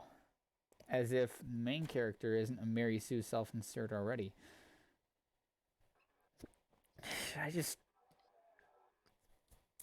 Fuck it. Fuck this shit. I got no shame. Gary Stu, he exclaimed. Aha, so we meet again, Platinum. Stu said in his obnoxiously perfect voice. Because he's a Gary Stu, get it? Fuck off, Gary. I have a place to be, and I don't want to fight, said Platinum angry. Of course you don't. Who would want to fight someone as perfect as me? I'm better than everybody at anything, replied Gary Stu. He laughed for 6 minutes straight. Platinum secretly wondered if he could shut up about himself for that long, or hold his breath underwater for that matter. Platinum took a swing at Miss because Gary Stu was too fast. Gary Stu beat the living shit out of Platinum in retaliation. Just so you guys know, I was not bullied in high school. This wasn't about me. Like, I actually had it really good in high school. People were actually pretty nice to me. I got along well with most people. This is like completely, so this is not some weird school shooter shit. I got along fairly well with most of the people in my grade. Just so you know. Okay? In my defense. It's because Gary Stu beat the ever-living shit out of Platinum retaliation. Platinum got back up after Gary's bullshit. Gary was walking away, probably off to make sure that he already schooled all the popular girls in school. The one flaw Gary had was he couldn't write for shit. He wrote crappy fanfic about My Little Pony where he fucked all of them and saved the world, and people like him make me sick. But none of that shit is in that script I'm reading to you. Get it? Because it's fucking... I don't think that was intentional. I think that was like genuinely an attempt to... Should I keep going, guys? This is pretty fucking cringe. Okay, when Platinum got outside the school, his friends were waiting there with a strange little device. His friend Comet Blitz is the only one who came to call all the other kids on their bullshit. Standing there looking smug in his color-changing bow tie and black and red hair. Finally, you're here. You look like you bumped into Gary. Still on the way, said one of them. They handed Platinum the device. It had a screen and a button. He pushed the button and a face appeared on the screen. What do you wish for your first out of third wish? Asked the screen. A pet velociraptor. No, wait, a talking pet velociraptor named Fluffles. In fact, I also want the power to control all dinosaurs and not look like I lost a fight in a wood chipper that's continuously being fed shit. All in one wish, said Platinum. Alright, the second part made absolutely no sense, but the third part is not going to happen. See what I can do about the first part, replied the device. What kind of app is this? Asked Comet. It's not an app. One kid asked for $100 and he found a $100 bill in his pocket, replied one of the other idiot fucking kids. The text actually says dumbass kids. The kid probably just put the 100 in his pocket to fuck with them. That's also text. Alakazam, motherfuckers, said a voice as Platinum fell, his body slammed onto the solid pavement. Something very heavy was stabbed on top of him.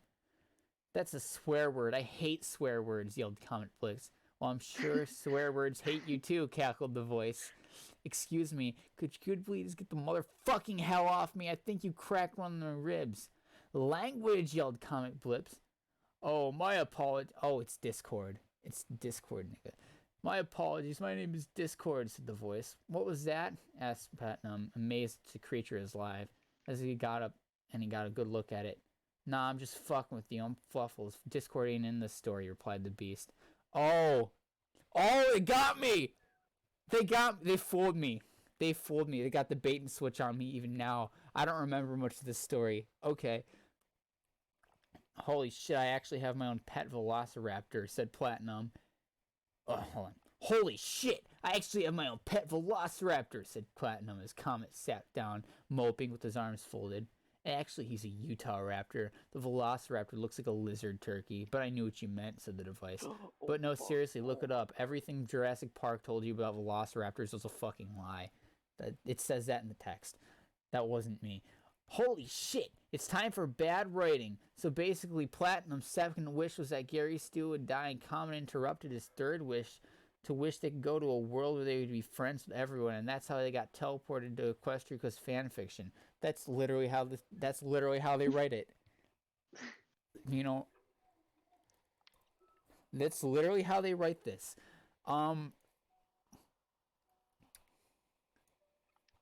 Like it's look at this shit.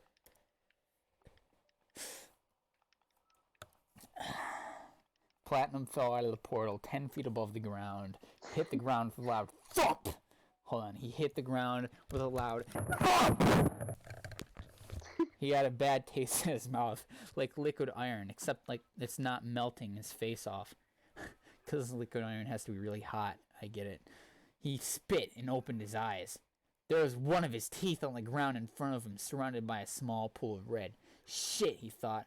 Now he looked like a goddamn redneck, and not one of the cool kind that rides around their dirt bike and farms and stuff. The white trash kind. Holy fuck! He started to get up and looked at his hands. He screamed because they were blue, but also because he had no hands. Hooves! He had fucking hooves! He was a fucking animal! He decided to just sit there and wait for Fluffles to come out of the portal. This day was turning out to be a nightmare for him, and he waited for a long time. He was hungry, frustrated, and lost. He wanted to go home. God, I just fucking wish I knew what time it was. Then all of a sudden, in a blinding flash of light, a watch appeared in his front leg. He was shocked. His wishes still worked in another universe. He quickly became excited. I wish I was home, he said confidently, but nothing happened. Platinum suddenly came to the realization that he wasted his last wish on a wristwatch. On a goddamn wristwatch. That's what it says. On a goddamn wristwatch. Comet, Blitz, and Fluffles fell out of the portal. The first thing they saw when they got through the portal was Platinum Bullet sobbing. Platinum, you're a horse and you got a neat new watch, Comet said. Platinum got up and looked at Comet. You're a Pegasus, he replied. He seemed not be surprised at all. He'd already come to terms with the fact they were never coming back and that he was losing his mind. In a second, Platinum became filled with joy. Comet, you still have 2 wishes. You can get us out of here. Really? I still have 2 wishes? I want some sick weapons for all 3 of us. And as for the final wish, I want us to always have an awesome one-liner ready, said Comet. Fluffles got nothing because he's a dinosaur, and Platinum got a gun. You wasted them, you idiot, yelled Platinum.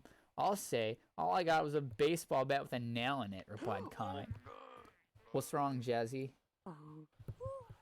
What happened? Jazzy, are you okay? What happened around the corner? And there's a cyber demon right in my face. Oh, fuck, dog. Cyber demons, don't fuck with them. I'm playing ultraviolence. They hopped on Fluffles and wandered around until they found the nearest town, Ponyville. That's chapter 1. What do you guys think so far? Interesting. It's interesting. It's horny. It's horny as fuck. It's horny as fuck! Alright. On to chapter 2. And then chapter 3 is just called chapter 4 because I fucking said so. Chapter 5, and then there's chapter, then it moves on to 5, 6, and 7. And 7 just says, sorry guys. No one cares though because no one read this shit. There's 13,000 words in this. I wrote 13,000 words. God damn. Oh my god. Yeah. So how, on a scale, how cringy is this so far? I think it's worse for you than us. Alright. Well, I mean, yeah, of course it's worse for me because I'm like, I literally wrote this shit and like, I'm kind of embarrassed about it. This is literally like... I don't think it's the worst one that I've seen at least. I'll be honest, it's like, I'll be honest, at least it makes grammatical sense. I'm gonna give myself that much credit. At least I fucking spell checked, and at least I proofread it before I post it. So I'm gonna give myself points for that. Yeah, I guess we did come across worse ones. I think what's wrong with this is that it tries and fails to be funny sometimes. Yeah. Okay, so this place is filled with Okay, so this place is filled with ponies. We'll probably have to walk around on all fours, whispered Platinum. One house that stood apart from the rest of them caught Fluffle's eye. Yo, dude, that bitch lives in a hollowed tree, he said. Relax, Fluffles. Plenty of people live in trees. Midgets, for example, are flood victims. Did I steal that? I have a feeling I stole that joke. I did not make that joke myself. There's no way. I'm not going to look it up, though. I probably stole it. That was a Simpsons joke, wasn't it? That was a Simpsons joke. I stole a Simpsons joke. Fuck, we're moving on. Nah, dude, we should knock on the door, Fluffle shouted. No, dude, I don't even know how to walk with 4 legs. We'll make a scene. For glory! Yelled Fluffles as he charged towards the house. Fluffles is the obnoxious comic relief character, I see. Headbutt the door. Twilight Sparkle was still sucking at cod. I mean, call a pony. No copyright issues here. Inside, and she heard a loud thump on the door, followed by several loud thumps. That was not editorializing. That's how it was written. Actually, from now on, just assume that's how it was written unless I specify otherwise. Did you guys hear? Did my mic shut off for a second? No. Okay, cool. Alright, so assume everything I say is how it was written unless I specify otherwise. Yeah, for some reason, the mic thing isn't coming up on the Discord. Whatever. So, Spike, could you get that? She asked. No! We do not have a moment to spare for Pony Jesus. Now stop coming here, yelled Spike as he walked towards the door. When Spike opened the door, you can imagine to see a fucking dinosaur at the door. He just stood there wide-eyed for a few moments. He saw Platinum lead to the side and saw that there's blood dripping down his chin from when he lost that tooth. Hey, is there anyone here we can talk to about real estate? We're new in town, said Platinum. But before he could even got halfway through his sentence, Spike screamed, slammed the door in his face, and sprinted inside. That's not how it was written, but I imagined it would be funnier if he slammed the door in his face. Shit, Spike, what the hell's gotten into you? She screamed. God damn it, tell Spike enough with the goddamn noob tomb, yelled Rainbow Dash on the mic. Wait, what the fuck? How did Spike kill her with the noob tomb at that time? Wait a minute, Spike, are you botting? Oh! Botting, Spike, I will end you, you cheating little purple fuck, yelled Pinkie Pie. Twilight, there's a psycho on a dinosaur at the door, and he said something about real estate, yelled Spike. Don't evade, you hacker. I bet you also got aimbot. Well, obviously he's aimbotting. They all just yelled Rainbow Dash. They all just rage quit because that game was the same as the previous 11 billion that came before it. Twilight just answered the door to call Spike on his bullshit, but when she opened it, she was shocked as hell to see a velociraptor, a pony with blood dripping down his chin, and a little Philly Pegasus in a color-changing bow tie. She was so shocked that Spike wasn't just being an asshole that she welcomed him in. I'm Twilight Sparkle. It's great new friends like you, she said nervously. Dude, let's kick their asses. They're asking for it, yelled Fluffles. No, Fluffles, shut the fuck up, yelled Platinum. You got a little... She gestured to her chin. Platinum wiped his mouth and looked at his hand. Oh, this is mine. Don't worry. Okay. All right, that one got me. That's an interesting weapon. Your friend is holding, she said nervously, gesturing to a bat with a nail on it. Yeah, I know, it's brand new, said Comic Blitz happily. So, you are a real estate agent, right? Because at the moment, we're homeless, said Platinum. No, you want the realty service. This is a library, she said. That's not exactly how it was written. No, you want the Ponyville Realty Service. This is the library. Well, that's 5 minutes. I'll never get back. Can you give me directions? Yeah, just take a left down. I'm making shit up as I go I along. thought you said, can you give me erections? Can you give me directions? Yeah, just take a left down. Parentheses. I'm making shit up as I go along, so I don't have time to make up a street name. Avenue, said Twilight Sparkle. That's literally what is written. Dude, whoever wrote this was really lazy. I'm sure he had good intentions, though. That it also says that in the text, just to let you know. Anywho, the three of them went up to the real estate place and bought a little house on Lazy Writing Boulevard. They then went to the furniture store to get some shit to put in it. The store smelled like floor polish, and there was a stallion behind the front desk wearing whatever furniture salesman wore, and they went try to sell couches and beds and the like. Hey, do you have anything in stock that's pet-proof? Asked Platinum the second he walked in the store. Oh, what kind of you have? Asked the store employee. Raptor, said Comet. I think we got something in here. So after a couple minutes of digging around, he pulled out a couch with a large cage attached. What's the cage for? Oh, you said he had a raptor. Oh, why is it a bird cage? Is it for like holding rabbits and mice and stuff? Because I'm pretty sure he wants to hunt and not be fed. Asked Platinum confused. The store employee pulled out a dictionary. Raptor, noun, bird of prey. Oh, you got it all wrong. Yeah, this is a fucking stupid conversation. We meant velociraptor. Dude, you just carry a dick. Comet asked, dude, you just carry a dictionary around wherever you go? A velociraptor. I'll believe it when I see it. Fluffles, called Platinum, and the 8-foot sack of Jurassic Badass burst to the door. I totally thought I was being random and hilarious here, didn't I? Yo, I'm gonna fuck your shit up if we don't have anything in the next 10 minutes. Go, yelled Fluffles. And long story short, they found out that their house was already furnished, so that whole thing was completely pointless. They went to the house and they got home. They opened the door and there's a pink pony sitting there smiling ear to ear. Yo, shit, is this the wrong address? Because I think they told us their house is here. And the pink pony bounced over them.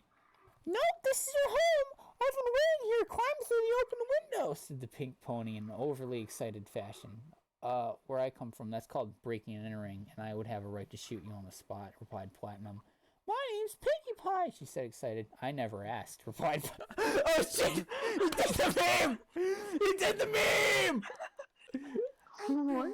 That's really cool, but tell me when the fuck I ask you. He did the meme! He said, I didn't ask! I never asked! Yo! This shit was ahead of its time, goddamn! I didn't ask. Tell me who the fuck asked. My name is Pinkie Pie, she said excitedly. I didn't ask, replied Platinum. You're funny, she laughed. Everyone laughed along nervously because they were afraid she would straight up murder them. Twilight told me all over COP online that there's a new pony in town, so I ran to the real estate office and they told me you lived here, so I ran over here to greet you. What's your name? Platinum. Platinum Bullet, he replied. I'm Platinum, I'm Pinkie Pie. You just repeated yourself, said Comet. You know, I love parties. You know what kind is the best? Okay, we'll just put our hoofs into this. He corrects himself. Hoofs. Whose ellipse. Hoofs? Question mark. Into this trap you're clearly leading us into. What is your favorite kind of party? Surprise! Yes, Comet. Surprise parties! Pinkie yells as everybody in Ponyville poured out of the attic into the bottom floor of his house. Fluffle's pupils became narrow. He shrieked and snapped up the nearest pony and almost swallowed him until Platinum stopped him. Fluffles, no! Spit him out now! He yelled. Fluffles snapped out of it and split the poor stallion out. He was covered in dinosaur saliva. He was an alicorn. His coat was black with gold marks on his back. He had bright red hair. His cutie mark was an infinity symbol. Platinum knew he recognized this guy from somewhere. Oh, I'm so sorry. He's a new pet. I haven't really had time to train him, said Platinum sincerely. You should be, said an annoyed female pony. Anyway, continue to tell us about yourself, she said all lovey-dovey like. Oh yeah, so my cutie mark's an infinity symbol. It symbolizes that no matter what you try, I'll be infinitely better at it, said the strange alicorn. The group of girls giggled themselves half to death at his stupid joke. Platinum was shocked. He'd heard that voice before. It was the unmistakable, annoying, perfect voice of... It was the voice that had plagued him every day of his school life in the human world. It was none other than, Gary Stew! Yelled Platinum, as sure enough, Alicorn responded to the name by turning around to face Platinum. "Oh my god, it can't be," he said in horror. Okay, so this isn't as bad as I thought it was gonna be. Not good, but there's a couple jokes in there that are all right. I didn't ask. Yo, I'll be right back. Alright. I'm gonna be right back. It'll be 5 seconds. Okay.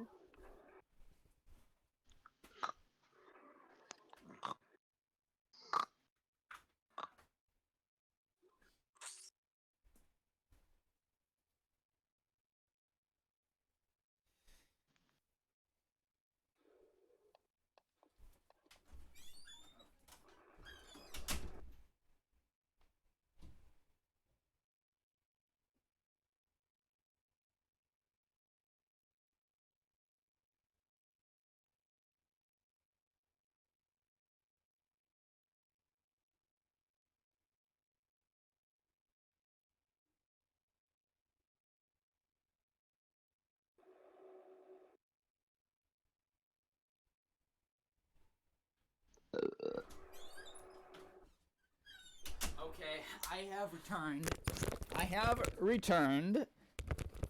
Ay, bro, that's really cool, but tell me when the fuck I asked you. Who asked? No, seriously, who the fuck asked? I can't believe it. I can't believe it.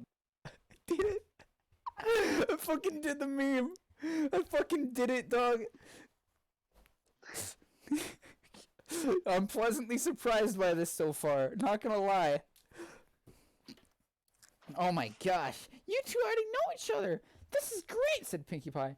No, this isn't great. This person you see before you is the worst kind of person. He's bullied me his whole life, said Platinum, pointing his hoof at Gary Stew.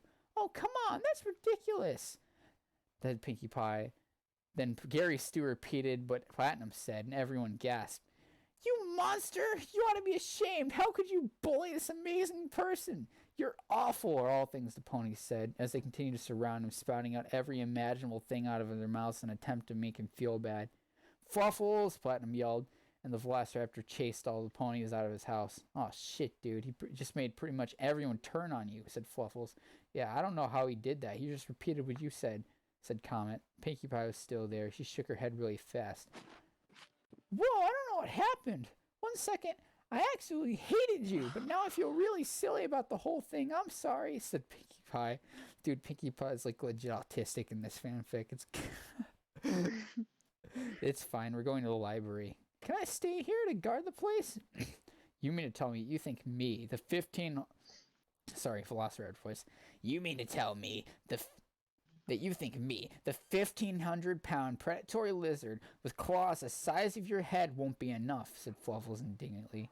Great, not only do I have a goddamn Velociraptor on my hands, but now he has an ego, said Platinum, as they walked out the door. As soon as they set foot, hoof? ?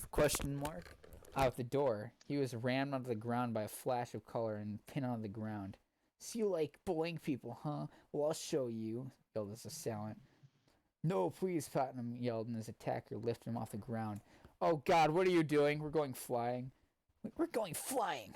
Please let me go, yelled Platinum in terror. You sure? We're already 1,000 feet in the air. Don't worry, though, we're almost there. Please, whatever, said the voice. Please, whatever I did, I won't do it again. I swear to God! Swear to me! Oh shit, are you Batman? You don't sound like it. No, shut up! Yelled his attacker. Wow, Platinum, what are the odds? Said another voice. Oh no. Please, just drop me. Let me fall to my death. Just don't give me to him. You can let him go, Rainbow Dash. I got it from here, said Gary Stew. Alright. Hope this jerk stops bullying you sometime, she said, giving Platinum a dirty look as he flew away. Well, Platinum, what are the... Oh, sorry. Well, Platinum, what are the odds that we both get to go to Equestria? Don't you feel lucky to be here? Asked Gary Stew. No, my time here's been a fucking nightmare, replied Platinum. Oh, it's fine if you have friends. Oh, wait. The only friend you have is the stupid little Philly Comet Blitz with his bow tie. Now look, maybe I'm not making myself clear. I absolutely hate you. Oh, don't worry, you've made that glaringly obvious. You're going to be the most hated one in Ponyville as long as I'm around, so you better invent an immortality pill, because we alicorns live forever. Well, at least I'm not wearing jewelry like a girl, yelled. Aw. That is mean. I shouldn't have wrote that. I think I was like, Gave me a present. I'm pretty, what gave you a present? He's talking about, I mailed him something in Animal Crossing. Yeah, just so you guys know, I was like, a birdcage. Thank you. I was like I'm pretty sure I was like super fucking sexist at this time. Like I was like one of those, I was like an edgy like anti-feminist or some shit. I was into Gamergate. So I'm pretty sure that this is probably reflective of that. I'm not like that anymore. Like if anybody is watching this, I'm not like that anymore at the time of recording, I promise. I just used to kind of be a shithead. So, I prefer to call it bling, and you realize I'm holding you up by magic, right? I could just drop you, you would die, and nobody would care, said Gary Stu. Holy shit, this guy's an asshole. I guess that's the point. I guess that is the point. You get arrested, though. Princess Celestia's in charge around here. I'm one of her new students. I tell her that I tried to hold you up, but my magic wasn't strong enough. Oh, and yeah, don't go trying to tell her about this, because I can convince her you're lying, replied Gary. Platinum got angry. There wasn't anything in this strange new world I was certain is that he wouldn't let this asshole get away with anything. Convinced of this, Platinum yelled as he spit right in that motherfucker's face. Gary Stu yelled and dropped Platinum. Platinum accidentally grabbed the necklace Gary Stu was wearing, and the chain snapped. He fell for about another 30 feet or so before Pegasus swooped, caught him, and flew him to the ground, back to Comet and Pinkie Pie. You should be more careful. What's the pony like you doing in the sky anyway? Her hair was light. He asked the Pegasus. He looked at her. She was light blue with Rainbow Man and tail. You carried me up there, yelled Platinum.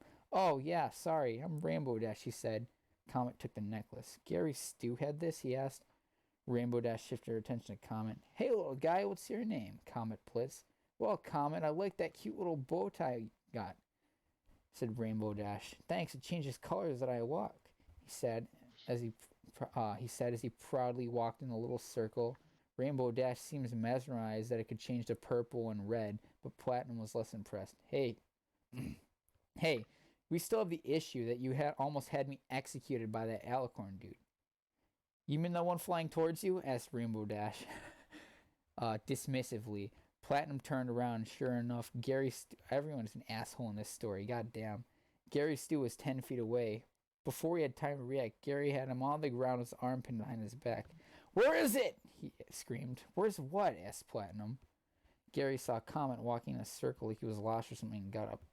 Hey, Comet, that necklace thing is mine. Can you please give it back? Asked Gary, and Comet gave the necklace back. Oh, fuck you, Comet, you asshole. As soon as Gary Stu walked away, Platinum told Fluffles that the house didn't need guarding anymore.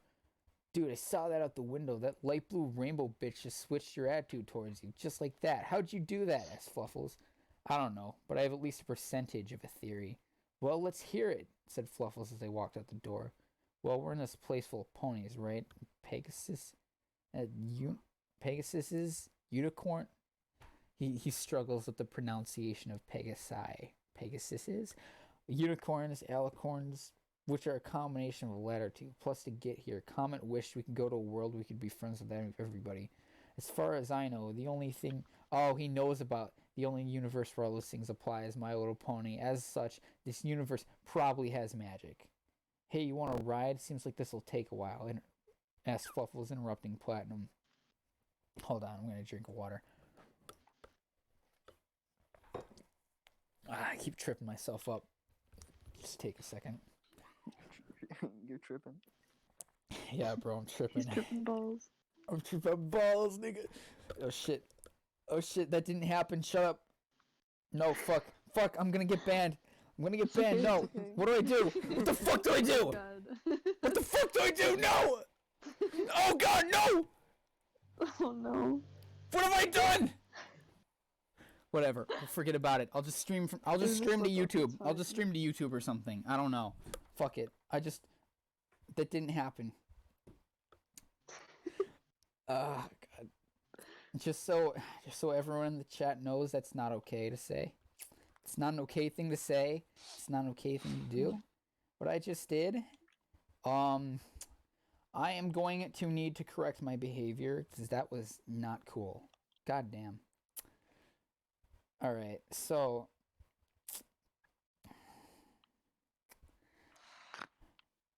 alright. Let's see. Want a ride? This seems like it'll take a while, asked Fluffles, interrupting Platinum. Platinum climbed on Fluffles' back. Anyway, when he has that necklace on, everyone throws themselves at his feet and takes his word as fact. When Comet took it, he got Rainbow Dash's attention by doing something relatively unimpressive. Hey, shut up, said Comet in protest. You've walked around a little circle. And it was impressive, Comet replied indignantly. Sorry, but it's really not. Anyway, this led me to believe that it's that necklace that gives him his power. And oh God, what's going on here? Said Platinum. Gary Stu was standing on a giant stage in the middle of a huge crowd, holding a book. Hello, citizens of Ponyville! Yelled Gary Stu. Hey, jackass! There's a microphone there for a reason! Yelled one of the Poes. Oh, sorry. I've written a story for all of you. It's fan fiction, really. It's called Rainbow Dash X Rarity Insane Fuckfest, said Gary Stu, and the whole crowd cheered. Needless to say, they left before he started. They got to the library, and to the surprise of three of them, Twilight Sparkle was there, not at the fan fiction reading. Excuse me, I need a book. Well, this place is full of them. You'll need to be more specific, said Twilight Sparkle absent-mindedly, trying to increase her skills at Call of Pony. But she can't, because she sucks. Oh, that is mean. That's mean. Any books about... Oh, son of a bitch, I'm fucking done with this game, she yelled and turned around. Then she turned around calmly and said, Go on. Well, we need a book that may contain information about a necklace. Amulet probably, that makes people within a certain radius throw themselves at someone's feet, said Platinum. You mean you noticed too? Asked Twilight Sparkle. Noticed what? The new guy. Nobody knows who he is, and they're already his friends. Gary Stu. Yeah, he's convinced everybody to hate me, said Platinum. I read about some special kind of amulet that makes everybody love you, but I heard it was hidden and heavily guarded. He shouldn't have it. Well, he clearly does, and we need to destroy it. Yeah, because if we don't, he could do horrible things with it, said Twilight Sparkle. Oh yeah, of course, but it'll also make my life a living hell, replied Platinum. Okay. I read that it could be destroyed by the 6 elements of harmony, but he's already got 4 of my friends, so he'll have to find another way. Wait, hold up, 6 elements? Oh, I was trying to be a smartass here, make a periodic table joke. 6 elements. 6? Last time I checked, there are 118 elements. What? Yeah, there's hydrogen. This joke is pointless. I'm skipping it. Well, at least I sound... Oh, never mind. I'll make up for it.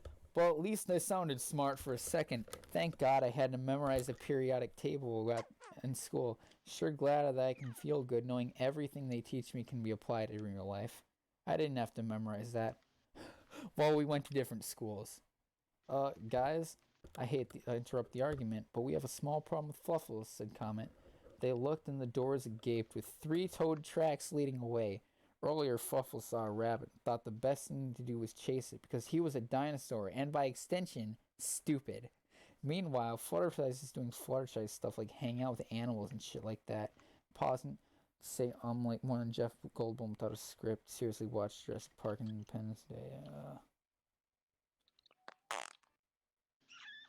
Some blah blah blah. Oh, by the way, I'm the new narrator. Replaced the last one because he wasn't as cool as Ice like me.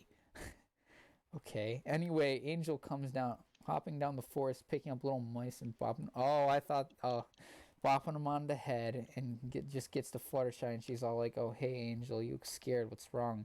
And he's all like pointing back, like nobody's business. And hey, what the fuck? Oh no, he speaks. No, no, no, he can't speak. That's not okay. This is not okay. No, this is racist as fuck. No, he's speaking about it. No! Oh no, he gets shot! This is so... No! This is not okay! Fuck! I was so fucking edgy and racist back then! I'm not reading that! I'm not reading that! Fuck that Send it to shit! us, please. I'm fucking... I'll post it in chat. This is fucking disgusting. Oh, I can't believe I fucking wrote that. Oh my god. Oh no. Oh fuck. Fuck. Why? What's wrong with me? What the fuck is my problem? Oh, this is so... Not only is this fucking cringe, this is cringe racism. Oh my god, I own up to this. This was a mistake. I have to own up to that one. I can't get away from that. That ain't okay. I like to... you know, I want to think I've grown since then. I hope to grow more in the future. That's all I can say about that. I cannot endorse this. This is not okay.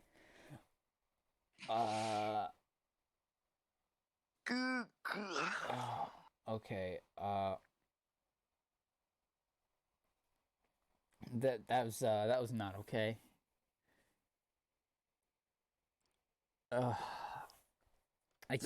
I'm fucking embarrassed about that shit. Oh my god.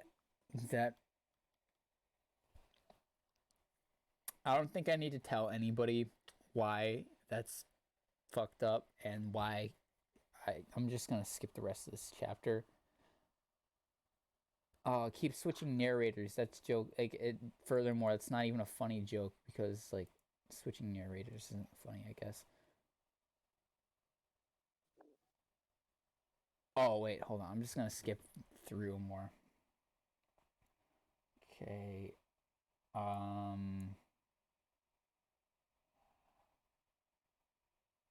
Fuck. It's just... So Angel's pointing at the forest.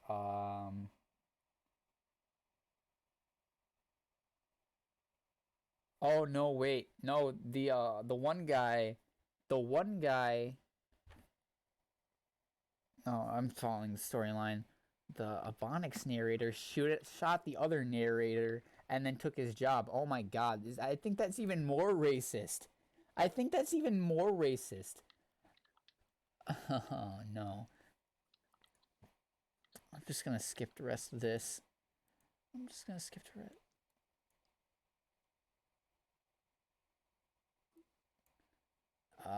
There's an author's note that says, I don't condone drug abuse. Anyone who does them is a fucking moron. Fuck this guy. Fuck the person that wrote this.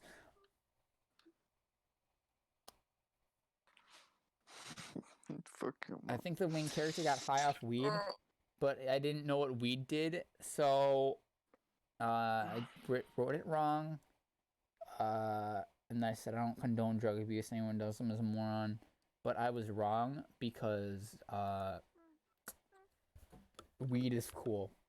Weed is fun and it's cool and good. Okay, I think it's just gone. I think it's just going off the rails from here.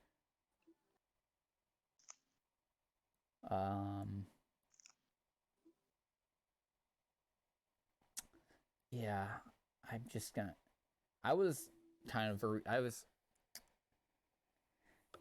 I'm not gonna lie, I was a reactionary when I... What the fuck? Oh, chapter 6 is literally just the whole thing copied and pasted. Copied and pasted. Yeah, it was literally just the whole fucking story copied and The pasted. cute song that plays on. Alright. I'm not fucking... No. Bubblegum KK. Yeah. Hey, What all about it? two. Oh, we got Let's 3 play readers Little Radio. now. Oh. Cool. I feel like I need to start over the fanfic and rebuild from the ground up. It's not as good as I could possibly make it, and I have many ideas for it. Everybody will be able to experience the joy of Lord Psycho's amazing fanfic or on DeviantArt. Become Eric Coleman as amazing fanfic on DeviantArt. because they will not flag. I will not flag it as mature, since at worst is a few swear words, a bit of gore from being creative, and allusions to sex that are ever actually happening. If anybody has anything to say about it, please leave a review. Sorry to all the fans. Probably only one person who will be disappointed by me no longer updating. Well, you know what? This is just an update. I'm gonna say, I feel like we did save the best for last. This was kind of a fucking journey. I skipped through the second half of it. There's a tarantula. Yo, in Animal Crossing. Oh my god. Yeah. Yes. Oh no no no. Are you Oh running? shit, bro. Go away. Go Bruh. away, bitch. Go Oh, into a fuck. building or something. Oh. Wait, I have a bug net. You can make Guess it. what I'm gonna do? Oh no. Okay. I'm gonna fuck Be up. careful. So, I got it. Good job. doesn't seem like there's I guess this is like the last. This is the last one we're gonna do for this stream. We've already been streaming for like what, 2 hours now, I think, right? Yeah. What is it? 2 hours and 15 minutes. That was you know what? I feel like that's a good length of time. I'm proud of I'm us. guessing. I'm proud of us for getting all through all of that. What's up? Yeah. I'm guessing you're not gonna like save the video because of things that have. I'm probably gonna save the video. When I make a Okay. mistake, I feel like I should own up to it. It's my. Alright, that's. Yeah. I made a mistake. I'm owning up to I it. mean, you apologize, so it's okay. I apologize. Wasn't okay. Won't happen again.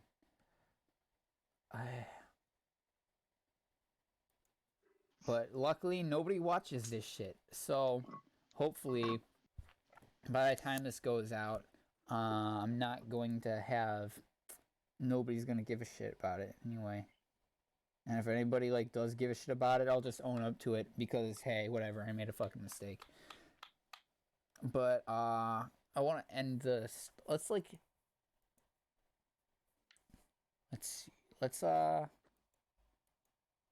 end the stream off on a high note. So, what are your guys' thoughts about what we have experienced today? My mom. Yo mama?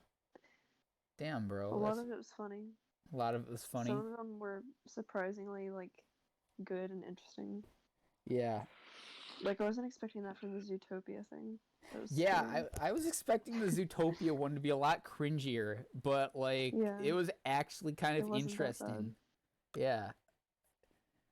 I was also expecting my old fan fiction to be cringier, but I think they call that like the bigotry of low expectations. I honestly like I was just surprised that it wasn't complete and utter garbage. It wasn't good. Had a lot of problems, especially near the end. But it had from what I saw, it wasn't hard to read, and it had a couple jokes that I feel like landed well, and I feel like I can say that since it's like been years since I wrote it. But like, you know, what do you guys think about that?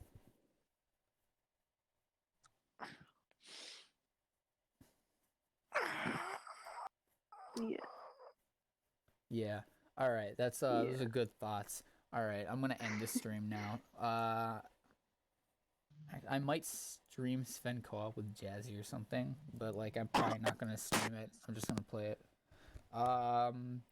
See you losers next time. I hope you guys had fun here. We're probably gonna be we might do this more, especially since the whole coronavirus thing is going on. We might like read more bad fan fictions. I got a few like in the backlog. The Twitch chat sent one. The Twitch chat actually sent one to us called "Revenge of Big Mitch." So we'll probably we might check that out depending on if it's like safe for work or not. Otherwise, see you guys next time.